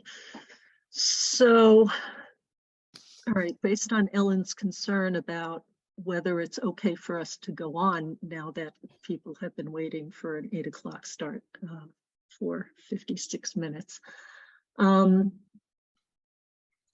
guess one issue I'd ask Ellen is whether we could, if we can't get town council guidance on this tonight, which is one of the difficult things of having meetings at night when it's hard to get advice on these sorts of tricky decisions, might we go ahead with what we had planned? And if we have to repeat it, we repeat it. Do you think that might work? That's probably your best bet. I mean, I don't know. Yeah, I don't. Okay. All right, so let's do that, because so we have regulatory changes proposed. I'll bring those up in a moment. Actually, Julie, while I'm pulling things up, would you like to just go over the process? Are you comfortable with that? Sure. Do you have to officially open the hearing? Yes, I am going to open the hearing. So, all right, so I'll open the hearing. Then while you're introducing kind of the flow, I will pull up the document to so that people can follow along looking at that. All right. Please note. Oh, am I good to go, Daryl? First I'm gonna open. I'm sorry. Yes, open. I will wait for you to open officially. All right, and so Ellen, it's been a while since I've opened this kind of hearing, which is a little different than our others. Do we also need a vote of the board to open it? Yeah, I would say yes, because virtual, you need a roll call vote for every vote. Okay, so we have an 8 p.m. scheduled public hearing for Board of Health proposed regulation changes to Regulation 1, sewage disposal, Regulation 2, domestic water supply, and Regulation 3, public and environmental health review regulations and standards for other than a single family dwelling on a single lot. So do we have a motion to open this hearing? So moved. Second. Any other discussion? Hearing none? Julie Dreyfus, aye. Diana Hook, aye. Rebecca Honeywell, aye. And Daryl Beardsley, aye. All right, so Julie, you can introduce and I will locate. Okay. Please note that legal notice of the proposed regulation changes were published twice in Hometown Weekly, initially on May 18th and subsequently on May 24th. The first notice was published 20 days prior to the hearing date, in excess of the 14-day requirement. Under Massachusetts General Law, Chapter 111, Section 31, the board has the authority to enact reasonable regulations to protect public health. With regard to regulations pertaining to Title V, the board must state the local conditions which exist or reasons for exceeding Title V. Please note that there are no regulations being considered tonight that exceed Title V. Review of the procedures. Each proposed regulation change will be displayed on the screen with text in italics being removed and bolded text being added. Each regulation will be read out loud as proposed. The board will note any comments or correspondence received regarding the proposal. The board will then offer a brief summary on the reasoning behind the proposed revision, if warranted. We will then open a public comment period on the proposed regulation. Speakers are asked to identify themselves, to speak once per revision, adding new information that moves the conversation forward while maintaining an orderly and peaceable discussion. Comments will be limited to 1 maximum of 2 minutes per speaker. Once all public comments are heard, the board will deliberate. And Daryl, do we need to note whether or not we will actually be voting tonight? So we will not be voting this evening. We're going to go through and have our discussions about each of these sections. And then it is also likely that we will be continuing this public hearing to another date time certain to continue because there are quite a number of changes. A lot of them are minor, some are more administrative in nature, but there are quite a few, and I really think we could not do it all this evening. So, Not if we plan to sleep tonight. yes. Yes. Which I think will be a necessity. Could I Okay. propose that we begin with the ledge disruption regulation? Okay, thank you, but I'd like to go through it in the order that it appears. So, and we don't have any changes proposed. There was an opportunity to provide suggested changes to parts of the regulation, and people took on all different parts, and there were none for the ledge. So we don't have anything But to discuss on that topic tonight, and we're not implementing it tonight. We just went through 6 months plus of discussion for these. Yes, So but that's we did not discuss possible. some things, and I wrote a letter to the chair, and they're relevant to tonight's conversation, and I would propose a change to the regulation to be more strict, and perhaps we can discuss it when we get to there on the agenda, but there are issues that I expressed and the board voted me down at the time, and I'd like to bring them up. We're only, well, let's go through in order, and when it's appropriate to introduce that in context of the changes that we are proposing and have published in the paper. Okay, Yes. has to be published in the paper. Okay. All right, so Julie, you can read and then Sure. we'll discuss the background of. Sure. So starting with Regulation 1, sewage disposal, we will be amending the title of Section 3.4.0 from sewage system design or to sewage system design plans rather than just plans. Do you want me to continue within that within the next session, Daryl? Should we have any comment about that? All right, let's maybe get as far as, oh, we could just do that. Why not? The next, that was a there's clarifying, yeah.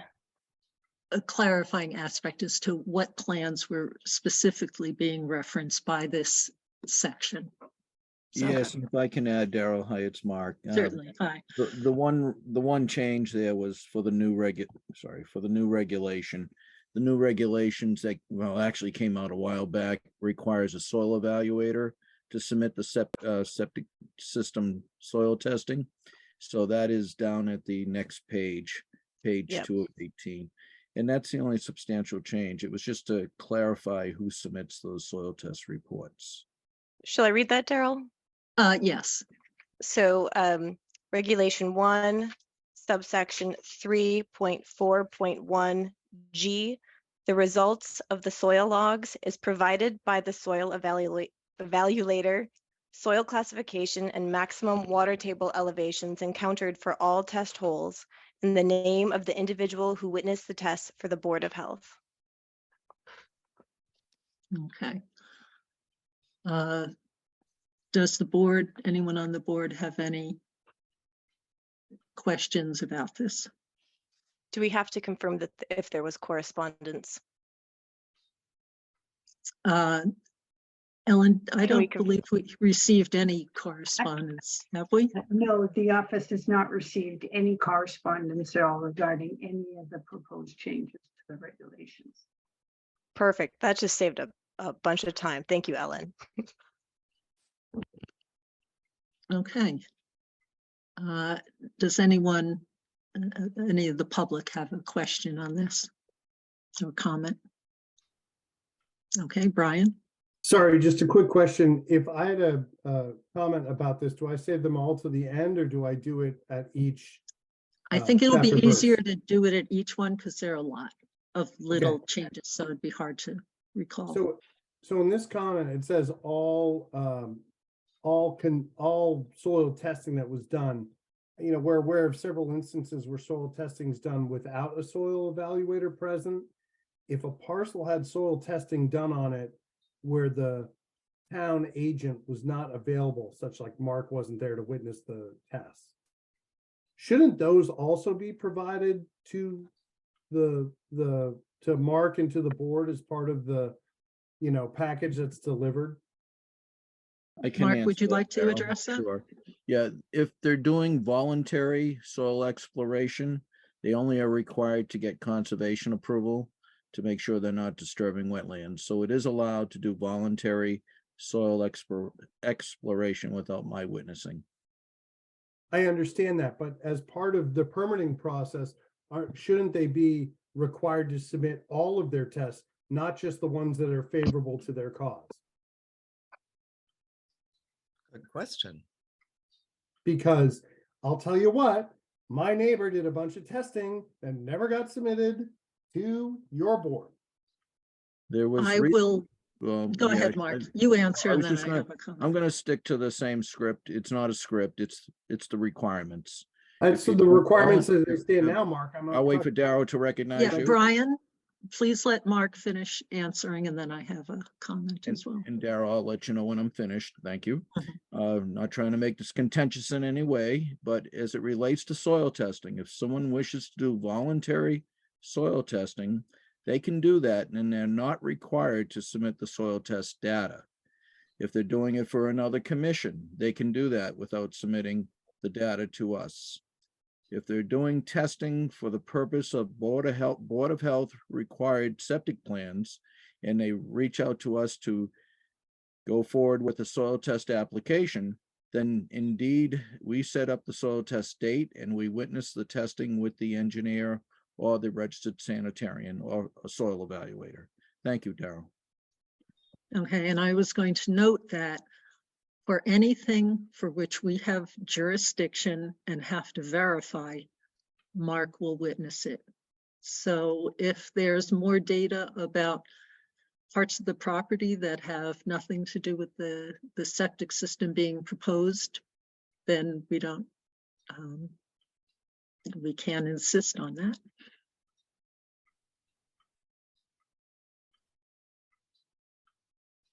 Okay, anyone else? All right, so. And actually, as we go along, just I'd like to get a sense from the board, even though we're not voting.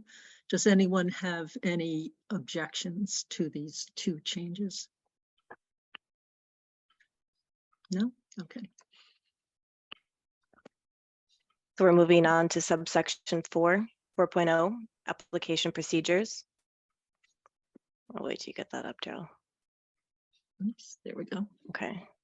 Section 4.0, A, soil testing plan requirements. Again, the bolded text is being added, the italics is being removed. A complete application shall consist of the application for water table and percolation tests, signed by the property owner, the required fee, a drawn to scale locus plan no smaller than drawn on a scale of 50 feet to an inch, showing the proposed lot, the proposed location of the test holes, the distance to the nearest intersecting street, and shall indicate generally the location of any water supplies, disposal systems, or wetlands within 200 feet of the lot being tested. If there are no water supplies, disposal systems, or wetlands within that distance, it shall be so stated on the plan. All right, so this one again is clarification of what the application is referred to as, that things are signed by the property owner and the distance to the nearest intersecting street being part of the information that is useful to include.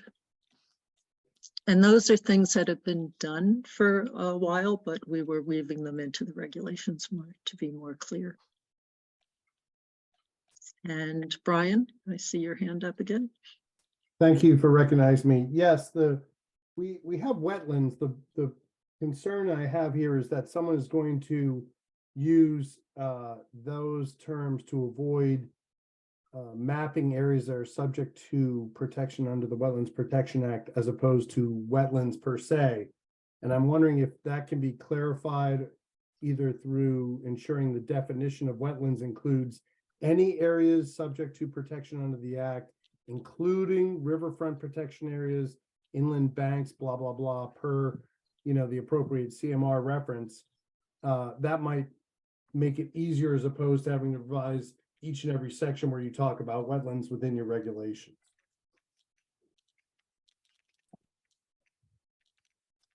My initial reaction is that would be too large of an amendment to make.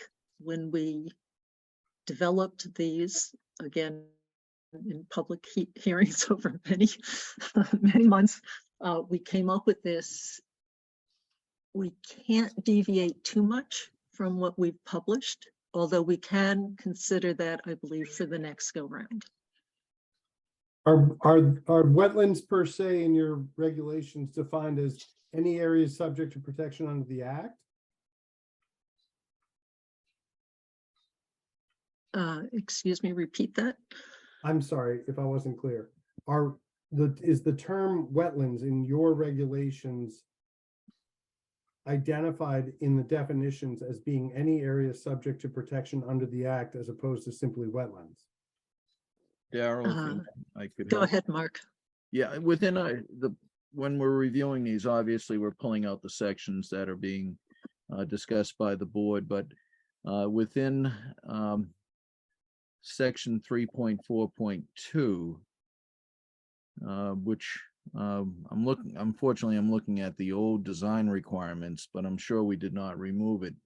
Under section B presently, under section A, I'm sorry, we define, it's still in these regulations, we define wetlands in chapter 131, section 40 of the Massachusetts General Laws. And we offered other information and definitions of what's required for the design requirements of the septic plan. Thank you. Does that answer your question? Not really, but it gets me thinking, but thank you for hearing it. Okay. And even though, so as you can tell, hold on down here. See, wetlands is not bolded or in italics, so that is not something that is changing. So to make a change to that now, or to insert a new definition or clarification somewhere else, would be a more major change. So again, we can consider that for the future if we feel it needs, if it is unclear somehow. Any other comments, and does the board have any comments or questions? Okay. Shall I continue? Yes. I would, Okay. I would like to say something. I think that's a good idea to clarify that, and I don't think it deviates far from this. To clarify the definition applies. It just deviates from the process of posting for people to understand what regulatory changes we are proposing, and that would be big enough that it probably would not be okay. But if we have a process that requires further public hearings, we as a board have the ability to vote right now or at the time of discussion. No, because it's already been posted in the paper, right? Well, Public if the notice last went out. Daryl, We can do it again at the next time we do regulations. Daryl, at the last hearing, when we voted the existing ledge disruption into effect, at that hearing, you made an amendment on the floor and the board voted to amend that. And so that actually is in conflict to what you just said. And at the time for that regulation, a threshold was introduced. And that's one of my biggest objections, because we have no proof that this threshold is safe. Threshold was not introduced. It was amended. Yes, that's what I just said. The board has the ability to make an amendment. And I think this might be a clarification amendment that might be within our jurisdiction. Okay, so here's an idea. If you want to draft what you think we should consider as an amendment, then do so. Okay, thanks. All right, Julie? I was trying to write. So subsection 4.0b, this entire subsection is being added. Septic system plan requirements. As required by Massachusetts General Law, Chapter 111, Section 31E, the Board of Health shall act upon a complete disposal works construction permit application within 45 days from the date upon which such complete application is filed with the Board of Health. If a determination on a complete application is not rendered within 45 days, the said permit shall be deemed to have been granted. A complete application shall include 1. A completed disposal works construction application form signed by the property owner and the associated fee, which is set by the Board of Health from time to time. 2. Plans as described in sections 3.4.1 and 3.4.2 above. 3. A written copy of an administrative approval, negative determination of applicability, or order of conditions from the Sherborn Conservation Commission pursuant to the application being submitted. 4. A permit approving the suitable source of water supply pursuant to Regulation 2 domestic water supply, or a complete application for the same as defined therein. This requirement shall not apply to replacement systems in which the existing well is not being changed. 5. An environmental health impact report and environmental health permit, if required under Regulation 3, public and environmental health review regulations and standards for other than a single-family dwelling on a single lot. And I have a comment that I can't believe, didn't notice before. Now that we're changing the titles of both Regulation 2 and Regulation 3, these need to be adjusted if we vote those forward. So sort of a tricky thing of which name do you give it, the one that we think we might vote in or not. Ellen, does that make sense to you, what I'm saying? Because we changed 2 to just water supply, not domestic water supply. And Regulation 3 has an even longer title now than that. Yeah, I honestly don't know. What do you mean on the main overall title? Right, here where it says on number 4, pursuant to Regulation 2, comma, domestic water supply, comma, if we vote in the change to the title of Regulation 2, we're going to have to change it here as well. Yes, and I knew that back when I was typing this up. Oh, okay. But I couldn't put the new title in because that's not it yet. Yeah, okay, all right. So that's sort of implied then, I guess, is what you're saying, that if we vote the other change, then this will slide along with it. I would think so. Okay. Daryl, can you clarify for me the public health justification for granting a permit without a public hearing? If just because it's met within 45 days, what's the public health reason for that? That is a rule of the state. Okay, But that is a that's for rule of the 40B projects. It's not for our projects. Okay, if I can finish. If the board receives a complete application and does not act on it within 45 days, it is presumptively approved. Which is why the timing of our meetings, like when we had to set up the extra meeting in July, it was because because of the gap, the summer schedule gap and the holidays that occur in early July, we were hoping that we could stretch towards later in July, and we got a lot of applications. And if we waited till then, it would be beyond the 45 days and they would be automatically approved, which this board has tried not to do and has not done. So that's just a state requirement. It's a way of making sure that applications come in and they're acted upon and they move along without too much delay. Does that make sense? It does, but I don't understand why we as a board must enact something that could potentially be dangerous. We don't have to if we hold, we review the permits and have a hearing and discuss it or whatever is needed. That's just scheduling of the work that comes in. And Daryl, if I Not may- always easy, but yes, Yeah. Mark Yeah, I'm sorry, I might be interrupting someone or else. Ellen. I'll hold Yeah, on. I just wanted to just note that this entire section just codifies the procedure when a submittal is made. That's the process we already use. We follow this. But this that's just my point. If puts we're it in already writing following it, why are we writing it into our regulations where it could so potentially? that no one can question and say that it shouldn't be required. It will now be written down. It's to help.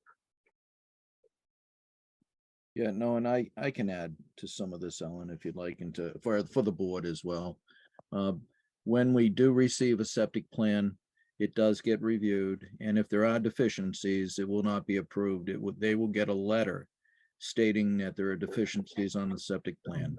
Once they get that letter, when they resubmit the revised septic plan, hopefully with all the appropriate corrections, their 45 days start again. So the automatic for, say, a faulty plan is not what happens. It does get reviewed and a letter goes out if it is indeed not in compliance with state and local codes.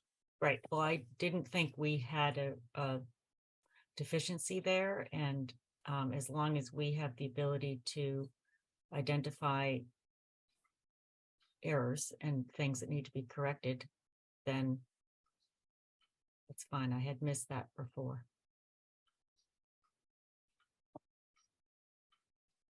Okay, Mary? Thank you, Daryl, and thank you, board, for going through all these. I just had a clarifying question. More. I'm sorry? No, I think, Oh, sorry. Warren, you need to mute. I just had a clarifying question. Is a determination a vote by the board, or is a determination simply a letter that's issued by the board by the health agent? Previously, it was a vote.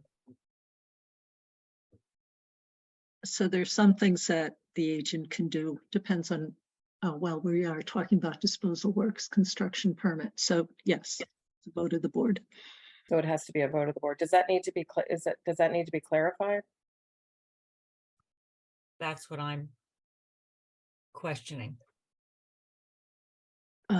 Mark and Ellen, do you think it needs to be clarified further? I think it's, again, this is. This I is think what it's- Mark was go ahead, just Ellen. indicating, that when the plans come in, if it's a complete submittal, I typically receive the plans when they come in.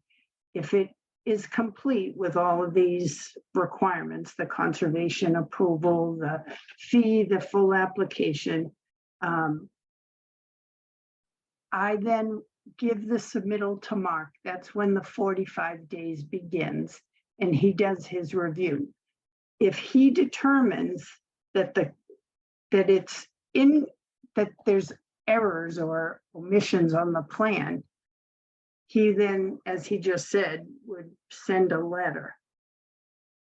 If he determines that it's ready for approval, well, then it would go to the board for a vote to approve the plan.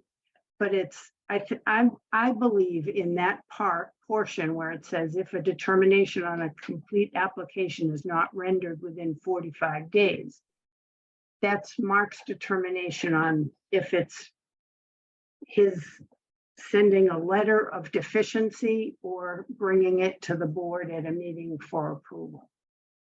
Yeah, thank you, Ellen. That's helpful. I just feel like there's a bit of wiggle room in there that we might want to avoid, whether it is a vote of the board or simply the determination of the health agent. I think it needs to be clarified. That's my comment.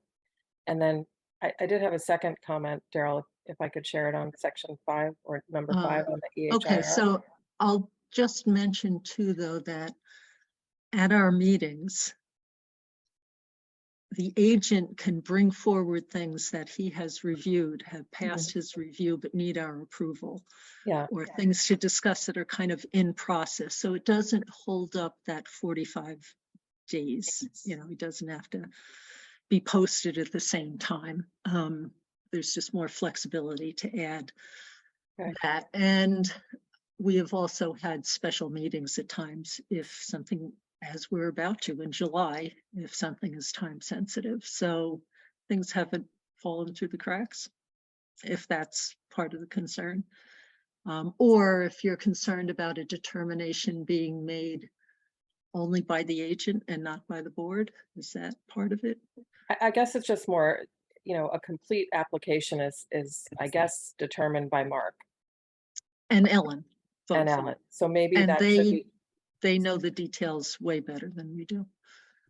Okay, so I guess if, as long as we don't feel like there's wiggle room on, you know, what is considered complete, an applicant might consider something complete, but the agent might consider it's not complete. So we need to make sure that there's no I think it's default dangerous. approval. I think it's dangerous to have within our regulations an automatic approval. If something gets delayed, what if the agent is sick? What if Ellen has a heart attack and is in the hospital? That is a state level requirement.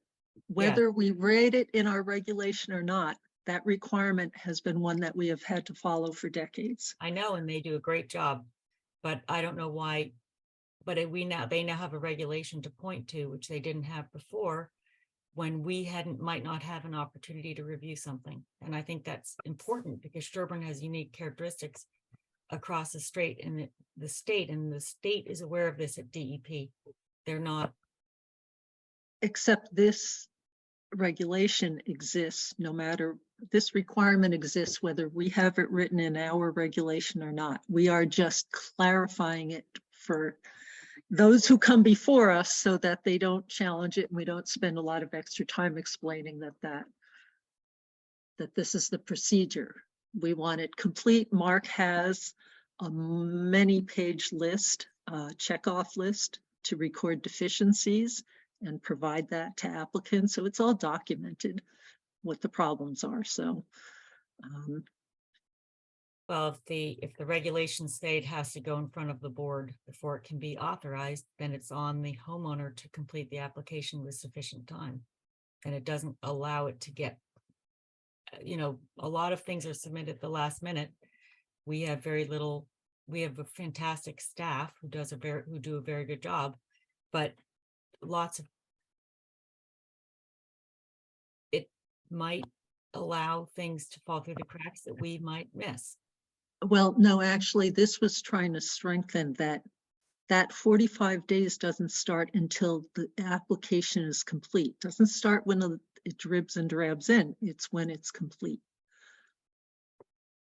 And so if something comes in, we have jumped through hoops in the past. I think what you're referring to is the pressure from the first 40B in town trying to meet expectations of various boards and committees in town of how that moved along. But that was different. That was very different. But it sounds to me like the regulations should support the importance of the Board of Health weighing in before an approval is granted. In addition to the agent and the administrator, who are under a lot of pressure and get, as you know, not always in. Okay, again, I guess I'll ask you if you feel that there's something to insert here to draft that. So, Mary. Daryl, if I could make a suggestion. Second question, yeah. Sorry, if I could make a suggestion that maybe it reads, if a determination on a complete application, comma, as confirmed by the administrator or the agent, comma, you know, is not rendered, confirmed in writing by the agent or the administrator, because I feel like sometimes there's conversations that are happening that are not part of a public meeting. There may be emails that are going back and forth that different people say, yep, it's complete, got it. And I think, you know, if we just had some way to say that the application was completed and it was formally acknowledged to the applicant that it was complete, then that 45-day tick, you know, clock can start ticking. Does that make sense? I think Ellen can address that because that is what Yeah, It's just so embedded in That the is- process. yeah, every time a submittal comes in, they're typically provided by the engineer. 9 times out of 10, the engineer or the designer will bring them in. Usually, they do not yet have conservation approval. And I hold the application on my desk, the plans, the application, the fee, until typically it'll be the number 1 is provided, the application that's signed, the plans are provided. Number 3, the conservation approval is typically not there when the plans are brought in. All of this does is detail out when the plans are brought in that I'm holding it until I've never, ever provided written notice to an applicant or the engineer that I'm holding the plans, they're not complete. Unless so much time goes by that, I'll say, why don't, reminding people that you have to get that conservation approval. And the reason they don't, I would say 100% of the time, is because it's probably an order of conditions that takes a lot longer. And they just wanted the plans to be submitted so that when that order of conditions is provided in writing, that the plan immediately moves forward. It's this, I think you're making this more complicated than what it is. Okay, no, I appreciate that, Ellen. And if you feel like number 1 through 5 is, all the detail on a completed application, then I'm satisfied with that. I'm not satisfied with number 5 as it's written, but I am satisfied with what you just said. So thank you. Maybe then we shouldn't remove the application form in the earlier section, because then when the application form is there, it's a documentation of all the receivables by Ellen. Then this issue becomes less of a concern to people like me wanting to make sure nothing slips through the cracks. I don't understand what you Yeah, suggest. what application removed? In A, the completed application shall consist of application for water table and percolation tests signed by the property owner, comma, application form, comma, required fee, and the application form is being, when you said the italics are being removed, that's being removed. That's because it's been replaced by the specific definition of application for water table and percolation tests. Okay, then never mind, that doesn't matter. Sorry. Okay. All right, so One last one, Dale. Brian, hi. Hi. I would like to remind the board here that South Natick Hills, and you all know where that is and how big it is, was built because the town of Natick codified their application process. And without that codification, they might have had enough wiggle room to avoid being pigeonholed into approving South Natick Hills. And when you codify something that is a process that's been accepted internally, there are people and engineers in town who will exploit that process. And I know that they have exploited in the past to your detriment by saying, oh, we sent it in Thursday or Friday or whatever, like right before the meeting. But I think that process is less painful than having to have them something, and I'm not sure I'm saying this right, but when you give them something to point at, as opposed to a process that is the accepted practice, it almost like increases the likelihood that they're going to leverage this section against your ability to respond as essentially a volunteer board. I'd like to point out How you handle it is up to Okay, you. I guess I would have to know what the South Natick Hills example was specifically, but this is really about as basic to me as I can think for the process. South Natick Hills was built because the town of Natick failed to approve an alternative plan within 365 days, period. That's the end of that. Okay, and as I said, this 45-day thing happens no matter what. This is making it clear for applicants. Clearer. So this is not, again, we could erase this whole section and we've always been held to that 45-day standard until it changes at the state level. It's just So- dangerous. It's just dangerous. And we need to have the Board of Health have the opportunity to weigh in and vote on things for liability. If I can add, Daryl. Yeah, maybe try another way of explaining. Yeah, so in Mass General Laws for Title V, they changed the requirements for the 45-day review back in 1995. So we're required to review that even if you don't have it here, because it's a state code, and state codes are minimum codes. So that's a requirement. It's in Mass General Laws as well. And we can't change that. That was demanded when they were changing Title V back in 1995 by the developers. They thought boards of health were holding plans too long. So unfortunately, we have to hold the regulation that the state has on that. Thank you. But So the only thing I could see being a constraint here is if the state changes their 45 days. And whether then, instead of saying within 45 days, we say within the time period specified by whatever section, MGL. Does that make sense, Mark and Ellen? Yes, it does. Thank you. All right, so that's a possibility, and then we'd have to talk to town council about whether that's too big of a change or an equivalent change, because it just says we're pointing to the 45 days rather than specifying it here. So I don't see that Yeah. there's a problem it being there. okay, I think it should be because that helps.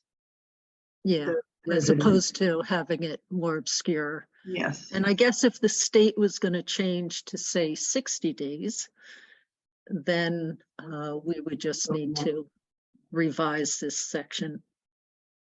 The reason that I think that we need to think about it is even though, yes, the agent and administrator follow the state process, we do not, we have a private water supply. And although Title V applies to the septic systems, it does not protect our drinking water. And I think the Board of Health needs to be involved in approving every project. No, but Rebecca, that doesn't, this is the application process. It's when something just comes in. This does not change the board approving.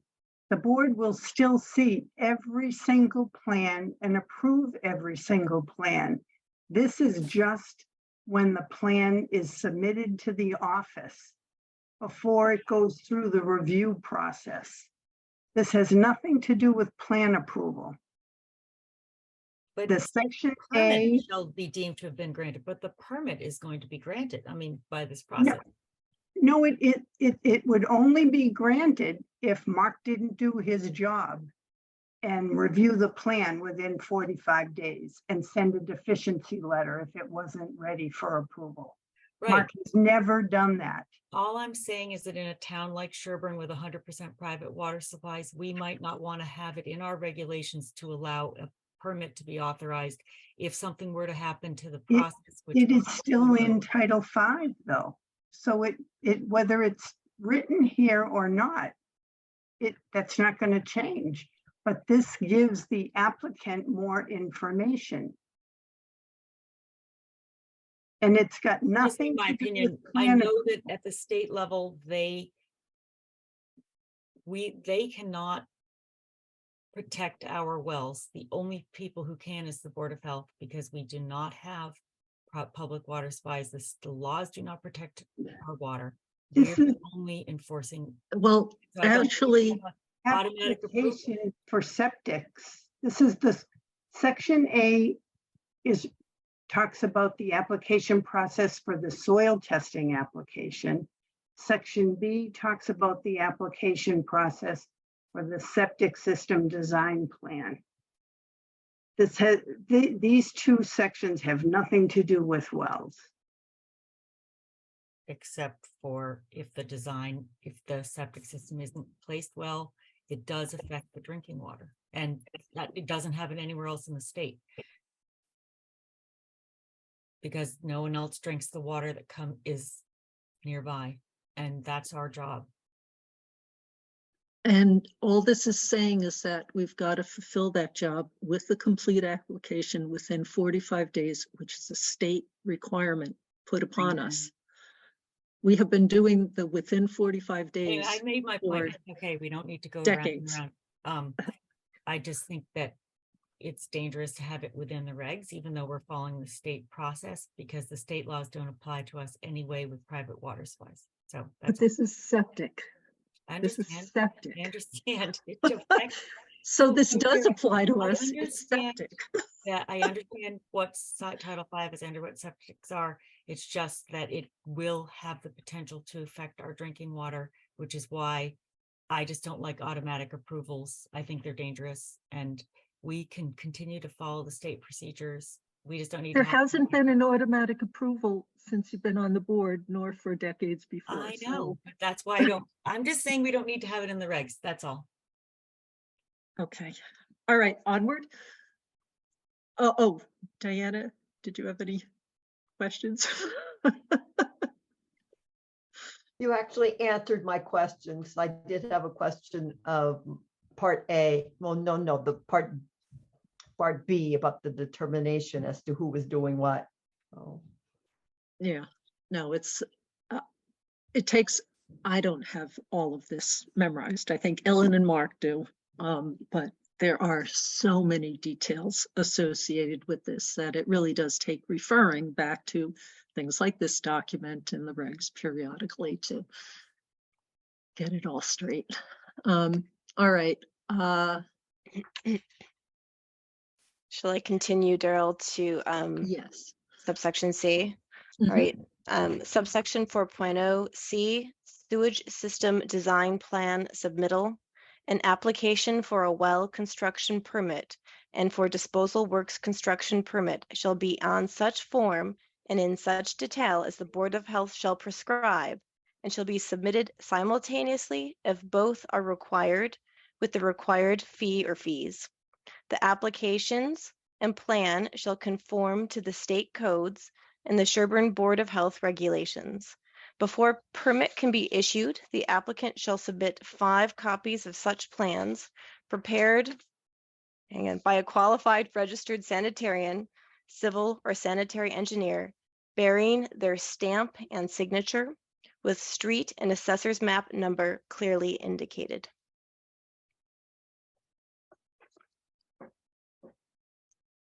Okay, I think that's, again, to clarify, it's not just an application for a well, but it's for a well construction permit. So any questions on this? Oh, Mary, are you raising your Sorry, hand? Daryl. Yeah, just, is there anything around the kind of size or the scale of what's submitted that you want to require here? Because I know there have been a couple instances where it's been very hard for the public to see kind of a at scale. Like I'm just trying to.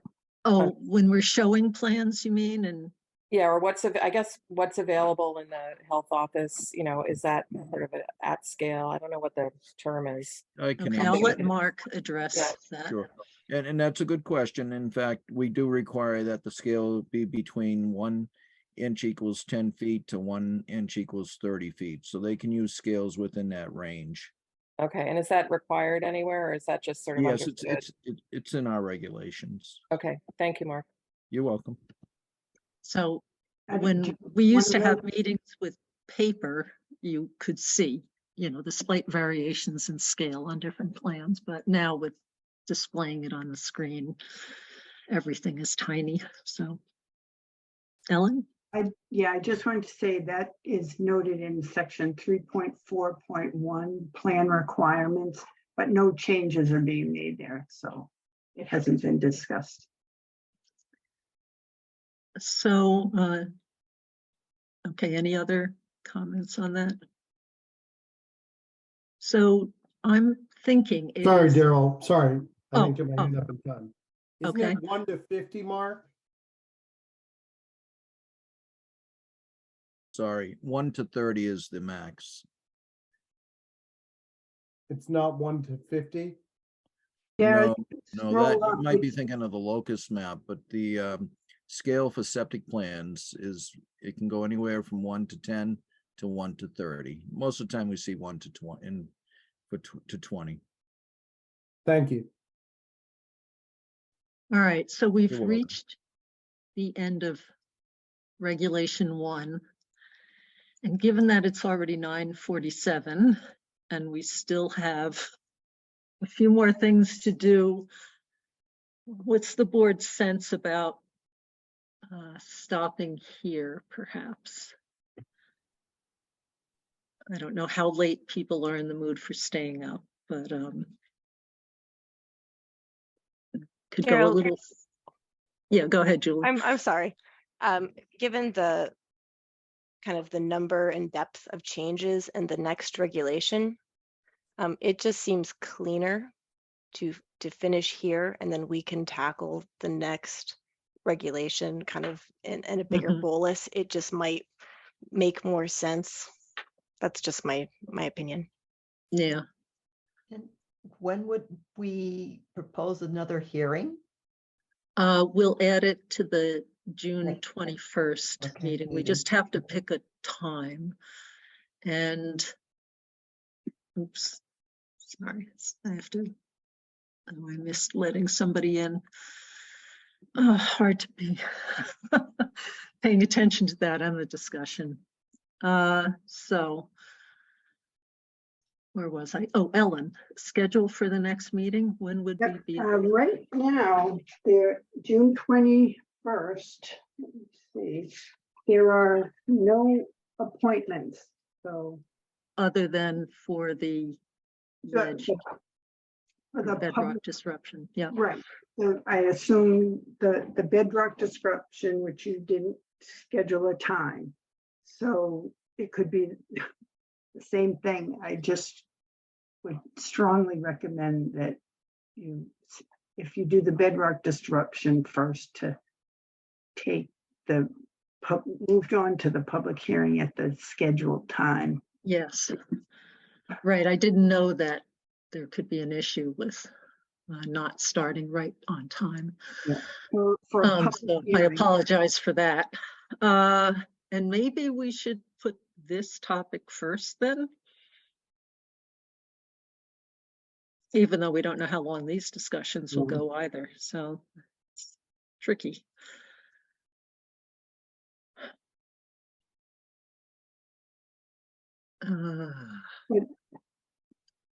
Anyone have a thought about whether we just assign an hour for this discussion, because that is more within our control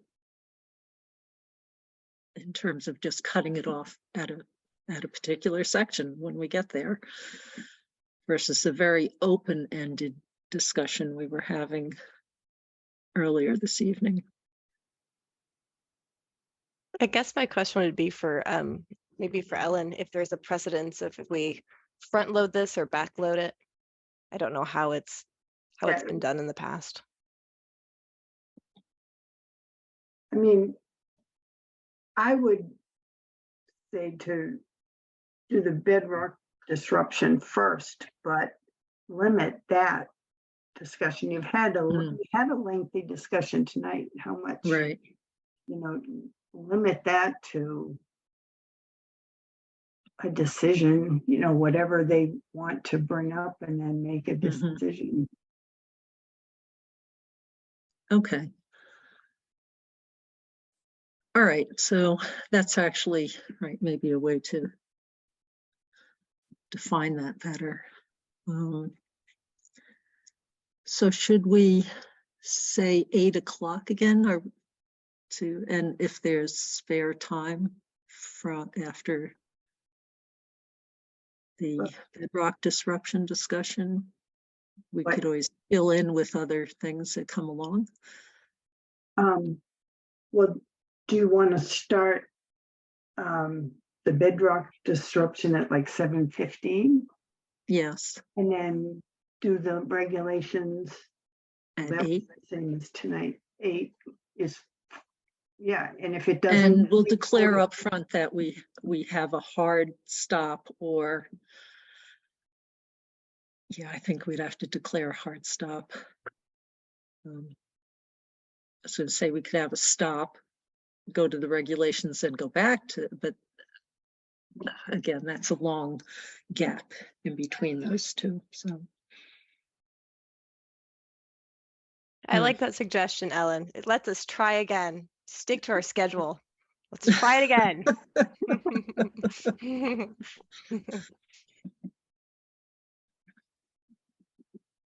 If you're running late, you can always open the hearing and post and note that it's open, but going to be postponed till you finish with whatever else you were Right. doing.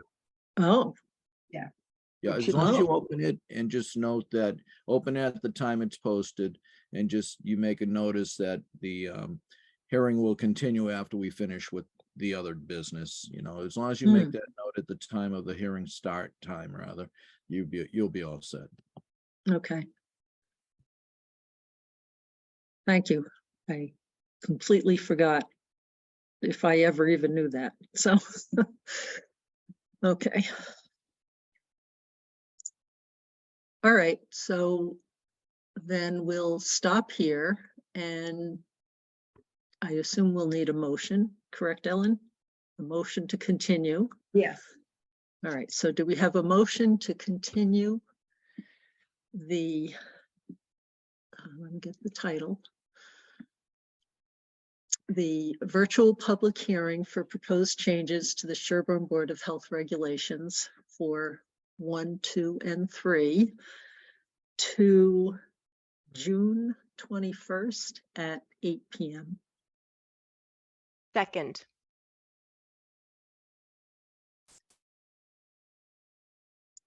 Okay. I'm sorry, I have to move. I have to move the so- motion first. I'm sorry. I skipped ahead. So moved. Seconded. All right. Any other discussion? All in favor? Julie Dreyfus, aye. Diana Hook, aye. Rebecca Honeywell, aye. And Daryl Beardsley, aye. Okay. Oh, boy. Okay, so can yes. I then notify the applicant about the bedrock disruption that they will be heard at 7:15? Yes. 21st? Okay.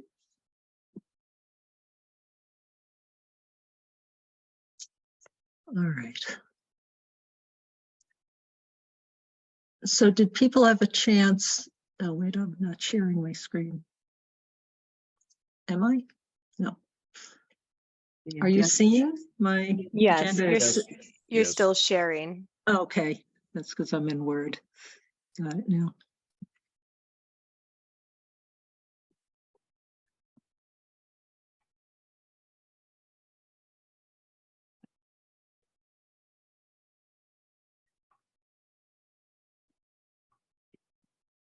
All right, did people have a chance to think about the draft comment letter that was circulated or posted in Google Docs? Yes, To and I on the did have- railroad right of way? I did have a question on one section.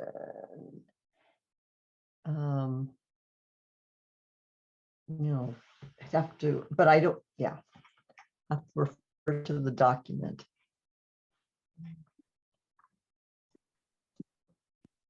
Okay. Would it be helpful if I bring that up? Oh, On the yes, screen? yes. Okay. Right. A moment.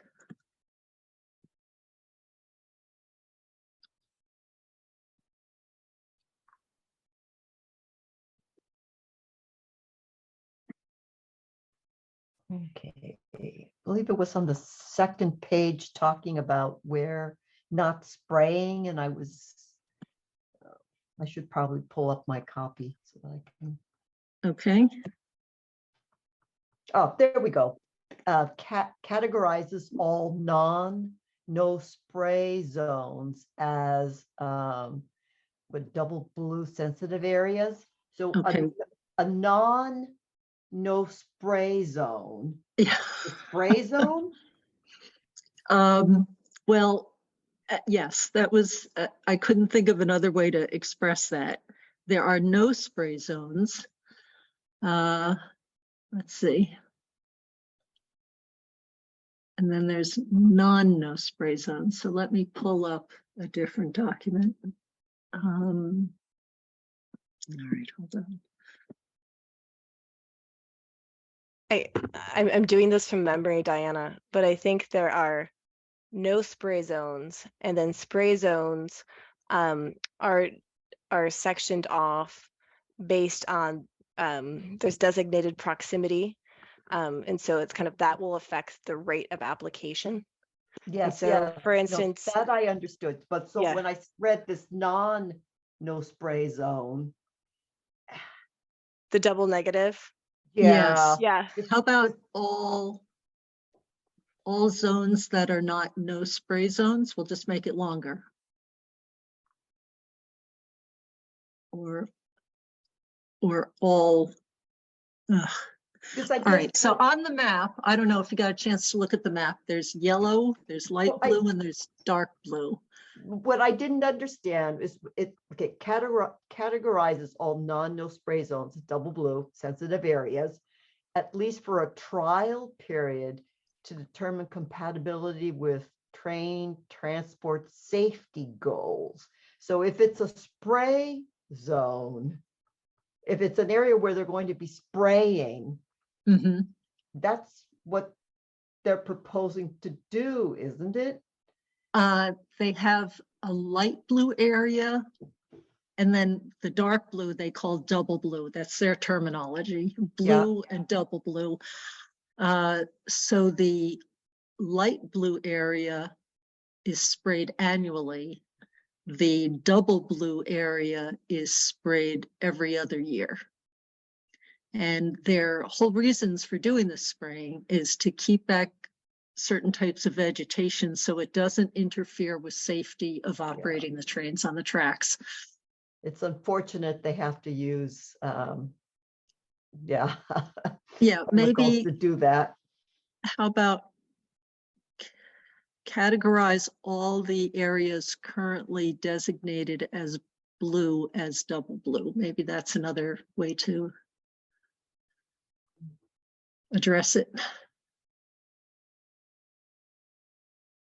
Or all non-yellow areas on the map. Just a question, Daryl. I know I heard this is another method that the fire chief would not want to hear about, but have they ever thought about, I know when we were trying to reduce pesticide use where I used to work, they were using torches, fire basically and the fire chief may have a problem with it, but it actually is a way to control weeds, especially on sidewalk cracks and so forth. I don't know if there's anything suitable that wouldn't cause a fire. I don't want to cause a forest fire, but at the same time, it's some consideration to that type of method. Well, that's kind of why down in the questions section, it says there's no alternative control methods are feasible. And so we just have the question, when will they revisit that? Because they used to have the big, I don't know what it's called, almost like nunchucks flying around on the end of something that would Okay, whack yeah. the vegetation back. So it was noisy, and it, you could see a lot of broken branches and jagged ends of things sticking out for a while, but then things grow in again. Also, some places are using goats, and who knows, or there's fire that We might actually. be. in my I can see city- fire for sidewalks because you're less likely to set a whole Sure, no, large understandable. mess. Hopefully they'll think of something besides pesticides, though. Yes, and that was just to prompt them, are they always reevaluating, which I know goes on a lot, because over the years they've alternated between mechanical and chemical and mechanical and chemical. And you want to know when birds are nesting if you're going to go knocking trees down with something mechanical. So, yeah. Okay, so back up to that. Well, we might have to risk it with that no spray zone, or if I just changed it to treat all blue and double blue areas as double blue or something. I don't know, maybe just some other, stick to the color identification as the way of defining the spaces. Can you just take out the non and no and say categorize all spray zones as double blue? No. I mean, Yeah. Because Yeah. it's just that binary. Yeah. And then within that one category, you're asking it to be shifted to the more sensitive case. Right.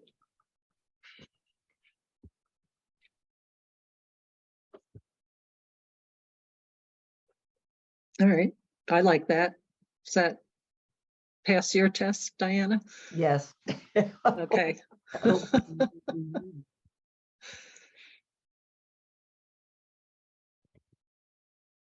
The rest of it looked great to me, Daryl. Thank you so Yeah. much for your time to put this together. There was clearly a lot of thought put into it. Yeah. And It I'd was like to interesting ask, reading the latest documentation studies on it, and also seeing the huge difference in what independent research institutions publicize versus what appears on safety data sheets, which I know, because I do see that a lot, but I was surprised at the level of difference. And then I guess the other, it's all in here, the other striking distance to me was just how different soil types really do respond very differently. And I found that the safety data sheets were just so optimistic about breakdown. Again, breakdown is questionable as to what happens when things break down. It's not like they become innocuous necessarily.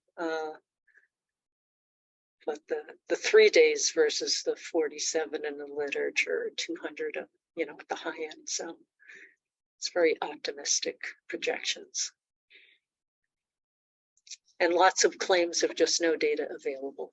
It's the other interesting on safety data sheets. There is information available, but it's complex. Okay. So with that change, do we have a motion that this be finalized and sent to the two recipients noted here? I so motion. Seconded. Any other discussion? Hearing none? Julie Dreyfus, aye. Diana Hook, aye. Rebecca Honeyman, aye. And Darrell Beardsley, aye. Okay. And I think we have the minutes for approval, Daryl. Is that right? yeah, It's the only thing I don't have checked. and well, I guess we've already added some agenda items for the next meeting. So I had a few things on the minutes. Nothing major, just a little clarification. Anybody else have anything that you submitted to Ellen? Yeah, Diana found 2 typos, so thank you. Okay, good. All right, so do we have a motion to approve the minutes as amended? So moved.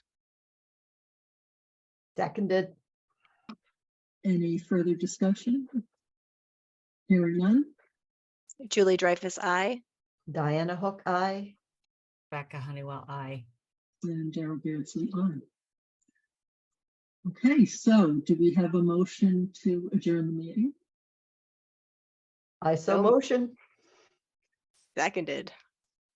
Hearing no further discussion? Julie Dreyfus, I. Diana Hook, aye. Rebecca Honeywell, aye. Darrell Beardsley, aye. Thank you, everyone. Have a good night, everyone. Thank you, everyone.